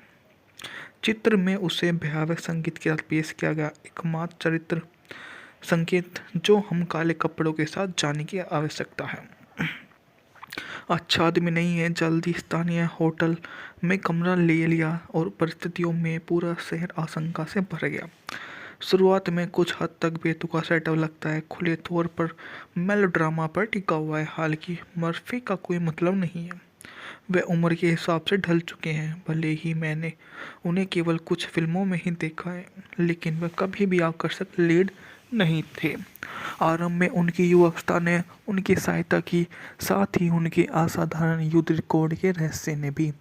यदि कुछ भी हो तो वह है साहस का जीवित रोमांच जो केवल शारीरिक कौशल पर आधारित नहीं है, जबकि पुराने पक्ष में निश्चित रूप से थे। वह एक बंदूकधारी की सामान्य धारणा को पूरा नहीं करते। जॉन गेट के रूप में उनका किरदार हालांकि खतरनाक और रूखा है, पहली नज़र में शायद ही दिलचस्प माना जा सकता है। वह एक चलता फिरता चरित्र लगता है, लेकिन जैसे जैसे वह बसता जाता है सब कुछ और भी मनोरंजक होता जाता है। वास्तव में फिल्म और भी भयानक होती जाती है, क्योंकि शहर के लोग जितना अधिक शामिल होते जाते हैं उनका किरदार उतना ही बेहतर होता जाता है। निहारत यह है कि उसका नाम हर आदमी में भय पैदा करता है, क्योंकि वह एक कुख्यात हत्यारा है जिसने अतीत में कम से कम 20 से 30 से लोगों को मार डाला है। हालांकि उसे कभी भी इस तरह का दोषी नहीं ठहराया गया, क्योंकि वह हमेशा ही अपने लक्ष्य को वापस लड़ने के लिए उकसाता है। सवाल बना हुआ है कि उसके पीछे है। बाद की पंचलाइन स्पष्ट लगती है, जब तक कि शहर छोड़ेगा, जब तक कि कोई मर चुका होगा। स्थानीय शेरिफ एक सभ्य व्यक्ति है जो फिर से खुद को ऐसा ही महसूस करता है। अगर टेंट कुछ नहीं करता तो शहर में उसके रहने पर कोई कानून नहीं है। वह और उसका डिप्टी सिर्फ किले पर नज़र रख सकते हैं। यह कथात्मक अभिमान या स्थिर बेचैन गतिरोध है जो फिल्म का आधार साबित होता है। इसमें महज स्मारक भी है जो No name on the Bullet की नैतिकता नाटक से बहुत अधिक कार्य करता है। कहानी के संदर्भ में सेंट शहर में उत्तेजना है और अंधेरा पूर्व ग्रह को सतह पर लाता है। अधिक हास्यास्पद रूप से भागते हुए चूहे को छायादार व्यवहार का कबूल करना चाहते हैं, क्योंकि उनकी मौजूदगी में समुदाय में हड़कंप मच जाता है। तनाव तब होता है जब पता नहीं होता कि असल में इसके पीछे वे हैं। मैंने एक पल के लिए भी यह नहीं सोचा कि वे राहत की तलाश में हैं या ऐसा नहीं है। विरोध के बावजूद गैंट को एक दयालु आत्मा मिलती है जो उसकी प्रतिष्ठा या व्यवसाय को उसके खिलाफ नहीं रखती, कम से कम शुरू में तो नहीं। यह आसान है क्योंकि एक निश्चित मात्रा में अज्ञानता आनंद में साबित होती है। फिल्म में उनकी आपसी सम्मान को मर्फी और ड्रैक के बीच वास्तविक जीवन के रिश्ते से दर्शाया गया है। मर्फी दूसरे व्यक्ति को अपना सबसे अच्छा दोस्त मानते थे और उनके ड्रैक और अपनी फिल्मों में लाने के लिए अपने आकर्षण का इस्तेमाल किया ताकि वे साथ काम कर सके और पूरी तरह से जादुई ना हो। लेकिन इस बात से इनकार नहीं किया जा सकता कि उनके तालमेल में मदद मिलती है। ल्यू कैनफील्ड लोहार का बेटा है, साथ में स्थानीय डॉक्टर का काम भी करता है। वे अपने बीमार मरीजों में से एक की चुलबुली बेटी से शादी करने के लिए प्रतिबद्ध है। भले ही वे एक दूसरे को समझने लगे हो, लेकिन ऐसा लगता है कि गैंट एक दूसरे के बिल्कुल विपरीत हैं। फिर भी बंदूकधारी का सुझाव है कि वास्तव में इनके इतने अलग नहीं है। एक शाब्दिक शतरंज मैच शुरू करते हैं जो शहर के कई मुद्दों के लिए बहाना बन जाता है, व्यक्तिगत दर्शन का आनंद प्रदान करते हैं। उनके आसपास होने वाली हर चीज़ मानवता के बारे में है, उनके विचारों को प्रभावित करती है। उनकी मुलाकात के बाद असली खेल शुरू होते हैं। शेरिफ की शक्तियों पर सवाल उठने के बाद अमान्य न्यायाधीश जो विकल्प सुझाता है वह सत्र का न्याय भीड़ शासन का पक्ष में मानना कि गेंट को अपने आदमी को मारने दे, फिर से सब कुछ तय हो जाएगा। हालांकि यह सब कुछ होता जाता है। सो हेलो गाइस, आज मैं आपके लिए लेकर आया हूँ no name on the bullet movie का रिव्यू एंड अनसुने फैक्ट्स। आर.डी. मर्फी को असल ज़िंदगी में हीरो होने की अतिरिक्त प्रतिष्ठा प्राप्त थी और इसलिए बड़े पर्दे पर वीरतापूर्ण नायक की भूमिका निभाने को उनके प्रयासों में कोई कमी नहीं आई। हालांकि एक काफ़ी विनम्र प्रयास होने के बावजूद No name on the Bullet Murphy को स्पेक्ट्रम के दूसरे छोर पर होने का मौका देने के लिए प्रशंसा का हकदार है। चित्र में उसे भयावह संगीत के साथ पेश किया गया एकमात्र चरित्र संकेत जो हम काले कपड़ों के साथ जाने की आवश्यकता है। अच्छा आदमी नहीं है। जल्दी स्थानीय होटल में कमरा ले लिया और परिस्थितियों में पूरा शहर आशंका से भर गया। शुरुआत में कुछ हद तक बेतुका सेटअप लगता है, खुले तौर पर मेलोड्रामा पर टिका हुआ है। हालांकि मर्फी का कोई मतलब नहीं है, वे उम्र के हिसाब से ढल चुके हैं। भले ही मैंने उन्हें केवल कुछ फिल्मों में ही देखा है, लेकिन वे कभी भी आकर्षक लीड नहीं थे।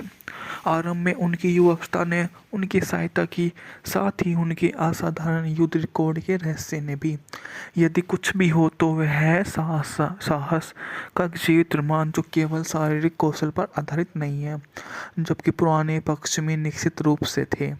वह एक बंदूकधारी की सामान्य धारणा को पूरा नहीं करते। जॉन गेट के रूप में उनका किरदार हालांकि खतरनाक और रूखा है, पहली नज़र में शायद ही दिलचस्प माना जा सकता है। वह एक चलता फिरता चरित्र लगता है, लेकिन जैसे जैसे वह बसता जाता है सब कुछ और भी मनोरंजक होता जाता है। वास्तव में फिल्म और भी भयानक होती जाती है, क्योंकि शहर के लोग जितना अधिक शामिल होते जाते हैं उनका किरदार उतना ही बेहतर होता जाता है। निहारत यह है कि उसका नाम हर आदमी में भय पैदा करता है, क्योंकि वह एक कुख्यात हत्यारा है जिसने अतीत में कम से कम 20 से 30 से लोगों को मार डाला है। हालांकि उसे कभी भी इस तरह का दोषी नहीं ठहराया गया, क्योंकि वह हमेशा ही अपने लक्ष्य को वापस लड़ने के लिए उकसाता है। सवाल बना हुआ है कि उसके पीछे है। बाद की पंचलाइन स्पष्ट लगती है, जब तक कि शहर छोड़ेगा, जब तक कि कोई मर चुका होगा। स्थानीय शेरिफ एक सभ्य व्यक्ति है जो फिर से खुद को असहाय महसूस करता है। अगर टेंट कुछ नहीं करता तो शहर में उसके रहने पर कोई कानून नहीं है। वह और उसका डिप्टी सिर्फ किले पर नज़र रख सकते हैं। यह कथात्मक अभिमान या स्थिर बेचैन गतिरोध है जो फिल्म का आधार साबित होता है। इसमें महज अनुस्मारक भी है जो No name on the Bullet की नैतिकता नाटक से बहुत अधिक कार्य करता है। कहानी के संदर्भ में सेंट शहर में उत्तेजना है और अंधेरा पूर्व ग्रह को सतह पर लाता है। अधिक हास्यास्पद रूप से भागते हुए चूहे को छायादार व्यवहार का कबूल करना चाहते हैं, क्योंकि उनकी मौजूदगी में समुदाय में हड़कंप मच जाता है। तनाव तब होता है जब पता नहीं होता कि असल में इसके पीछे वे हैं। मैंने एक पल के लिए भी यह नहीं सोचा कि वे राहत की तलाश में हैं या ऐसा नहीं है। विरोध के बावजूद गैंट को एक दयालु आत्मा मिलती है जो उसकी प्रतिष्ठा या व्यवसाय को उसके खिलाफ नहीं रखती, कम से कम शुरू में तो नहीं। यह आसान है क्योंकि एक निश्चित मात्रा में अज्ञानता आनंद में साबित होती है। फिल्म में उनकी आपसी सम्मान को मर्फी और ड्रैक के बीच वास्तविक जीवन के रिश्ते से दर्शाया गया है। मर्फी दूसरे व्यक्ति को अपना सबसे अच्छा दोस्त मानते थे और उनके ड्रैक और अपनी फिल्मों में लाने के लिए अपने आकर्षण का इस्तेमाल किया ताकि वे साथ काम कर सके और पूरी तरह से जादुई ना हो। लेकिन इस बात से इनकार नहीं किया जा सकता कि उनके तालमेल में मदद मिलती है। ल्यू कैनफील्ड लोहार का बेटा है, साथ में स्थानीय डॉक्टर का काम भी करता है। वे अपने बीमार मरीजों में से एक की चुलबुली बेटी से शादी करने के लिए प्रतिबद्ध है। भले ही वे एक दूसरे को समझने लगे हो, लेकिन ऐसा लगता है कि गैंट एक दूसरे के बिल्कुल विपरीत हैं। फिर भी बंदूकधारी का सुझाव है कि वास्तव में इनके इतने अलग नहीं है। एक शाब्दिक शतरंज मैच शुरू करते हैं जो शहर के कई मुद्दों के लिए बहाना बन जाता है। व्यक्तिगत दर्शन का आनंद प्रदान करते हैं। उनके आसपास होने वाली हर चीज़ मानवता के बारे में है, उनके विचारों को प्रभावित करती है। उनकी मुलाकात के बाद असली खेल शुरू होते हैं। शेरिफ की शक्तियों पर सवाल उठने के बाद अमान्य न्यायाधीश जो विकल्प सुझाता है वह सत्र का न्याय भीड़ शासन का पक्ष में मानना कि गेंट को अपने आदमी को मारने दे, फिर से सब कुछ तय हो जाएगा। हालांकि यह सब कुछ होता जाता है। सो हेलो गाइस, आज मैं आपके लिए लेकर आया हूँ no name on the bullet movie का रिव्यू एंड अनसुने फैक्ट्स। आर.डी. मर्फी को असल ज़िंदगी में हीरो होने की अतिरिक्त प्रतिष्ठा प्राप्त थी और इसलिए बड़े पर्दे पर वीरतापूर्ण नायक की भूमिका निभाने को उनके प्रयासों में कोई कमी नहीं आई। हालांकि एक काफ़ी विनम्र प्रयास होने के बावजूद No name on the Bullet Murphy को स्पेक्ट्रम के दूसरे छोर पर होने का मौका देने के लिए प्रशंसा का हकदार है। चित्र में उसे भयावह संगीत के साथ पेश किया गया एकमात्र चरित्र संकेत जो हम काले कपड़ों के साथ जाने की आवश्यकता है। अच्छा आदमी नहीं है। जल्दी स्थानीय होटल में कमरा ले लिया और परिस्थितियों में पूरा शहर आशंका से भर गया। शुरुआत में कुछ हद तक बेतुका सेटअप लगता है, खुले तौर पर मेलोड्रामा पर टिका हुआ है। हालांकि मर्फी का कोई मतलब नहीं है, वे उम्र के हिसाब से ढल चुके हैं। भले ही मैंने उन्हें केवल कुछ फिल्मों में ही देखा है, लेकिन वे कभी भी आकर्षक लीड नहीं थे। आरंभ में उनकी युवावस्था ने उनकी सहायता की, साथ ही उनके असाधारण युद्ध रिकॉर्ड के रहस्य ने भी। यदि कुछ भी हो तो वह है साहस का जीवित रोमांच जो केवल शारीरिक कौशल पर आधारित नहीं है, जबकि पुराने पक्ष में निश्चित रूप से थे। वह एक बंदूकधारी की सामान्य धारणा को पूरा नहीं करते। जॉन गेट के रूप में उनका किरदार हालांकि खतरनाक और रूखा है, पहली नज़र में शायद ही दिलचस्प माना जा सकता है। वह एक चलता फिरता चरित्र लगता है, लेकिन जैसे जैसे वह बसता जाता है सब कुछ और भी मनोरंजक होता जाता है। वास्तव में फिल्म और भी भयानक होती जाती है, क्योंकि शहर के लोग जितना अधिक शामिल होते जाते हैं उनका किरदार उतना ही बेहतर होता जाता है। निहारत यह है कि उसका नाम हर आदमी में भय पैदा करता है, क्योंकि वह एक कुख्यात हत्यारा है जिसने अतीत में कम से कम 20 से 30 से लोगों को मार डाला है। हालांकि उसे कभी भी इस तरह का दोषी नहीं ठहराया गया, क्योंकि वह हमेशा ही अपने लक्ष्य को वापस लड़ने के लिए उकसाता है। सवाल बना हुआ है कि उसके पीछे है। बाद की पंचलाइन स्पष्ट लगती है, जब तक कि शहर छोड़ेगा, जब तक कि कोई मर चुका होगा। स्थानीय शेरिफ एक सभ्य व्यक्ति है जो फिर से खुद को असहाय महसूस करता है। अगर टेंट कुछ नहीं करता तो शहर में उसके रहने पर कोई कानून नहीं है। वह और उसका डिप्टी सिर्फ किले पर नज़र रख सकते हैं। यह कथात्मक अभिमान या स्थिर बेचैन गतिरोध है जो फिल्म का आधार साबित होता है। इसमें महज अनुस्मारक भी है जो No name on the Bullet की नैतिकता नाटक से बहुत अधिक कार्य करता है। कहानी के संदर्भ में सेंट शहर में उत्तेजना है और अंधेरा पूर्व ग्रह को सतह पर लाता है। अधिक हास्यास्पद रूप से भागते हुए चूहे को छायादार व्यवहार का कबूल करना चाहते हैं, क्योंकि उनकी मौजूदगी में समुदाय में हड़कंप मच जाता है। तनाव तब होता है जब पता नहीं होता कि असल में इसके पीछे वे हैं। मैंने एक पल के लिए भी यह नहीं सोचा कि वे राहत की तलाश में हैं या ऐसा नहीं है। विरोध के बावजूद गैंट को एक दयालु आत्मा मिलती है जो उसकी प्रतिष्ठा या व्यवसाय को उसके खिलाफ नहीं रखती, कम से कम शुरू में तो नहीं। यह आसान है क्योंकि एक निश्चित मात्रा में अज्ञानता आनंद में साबित होती है। फिल्म में उनकी आपसी सम्मान को मर्फी और ड्रैक के बीच वास्तविक जीवन के रिश्ते से दर्शाया गया है। मर्फी दूसरे व्यक्ति को अपना सबसे अच्छा दोस्त मानते थे और उनके ड्रैक और अपनी फिल्मों में लाने के लिए अपने आकर्षण का इस्तेमाल किया ताकि वे साथ काम कर सके और पूरी तरह से जादुई ना हो। लेकिन इस बात से इनकार नहीं किया जा सकता कि उनके तालमेल में मदद मिलती है। ल्यू कैनफील्ड लोहार का बेटा है, साथ में स्थानीय डॉक्टर का काम भी करता है। वे अपने बीमार मरीजों में से एक की चुलबुली बेटी से शादी करने के लिए प्रतिबद्ध है। भले ही वे एक दूसरे को समझने लगे हो, लेकिन ऐसा लगता है कि गैंट एक दूसरे के बिल्कुल विपरीत हैं। फिर भी बंदूकधारी का सुझाव है कि वास्तव में इनके इतने अलग नहीं है। एक शाब्दिक शतरंज मैच शुरू करते हैं जो शहर के कई मुद्दों के लिए बहाना बन जाता है, व्यक्तिगत दर्शन का आनंद प्रदान करते हैं। उनके आसपास होने वाली हर चीज़ मानवता के बारे में है, उनके विचारों को प्रभावित करती है। उनकी मुलाकात के बाद असली खेल शुरू होते हैं। शेरिफ की शक्तियों पर सवाल उठने के बाद अमान्य न्यायाधीश जो विकल्प सुझाता है वह सत्र का न्याय भीड़ शासन का पक्ष में मानना कि गेंट को अपने आदमी को मारने दे, फिर से सब कुछ तय हो जाएगा।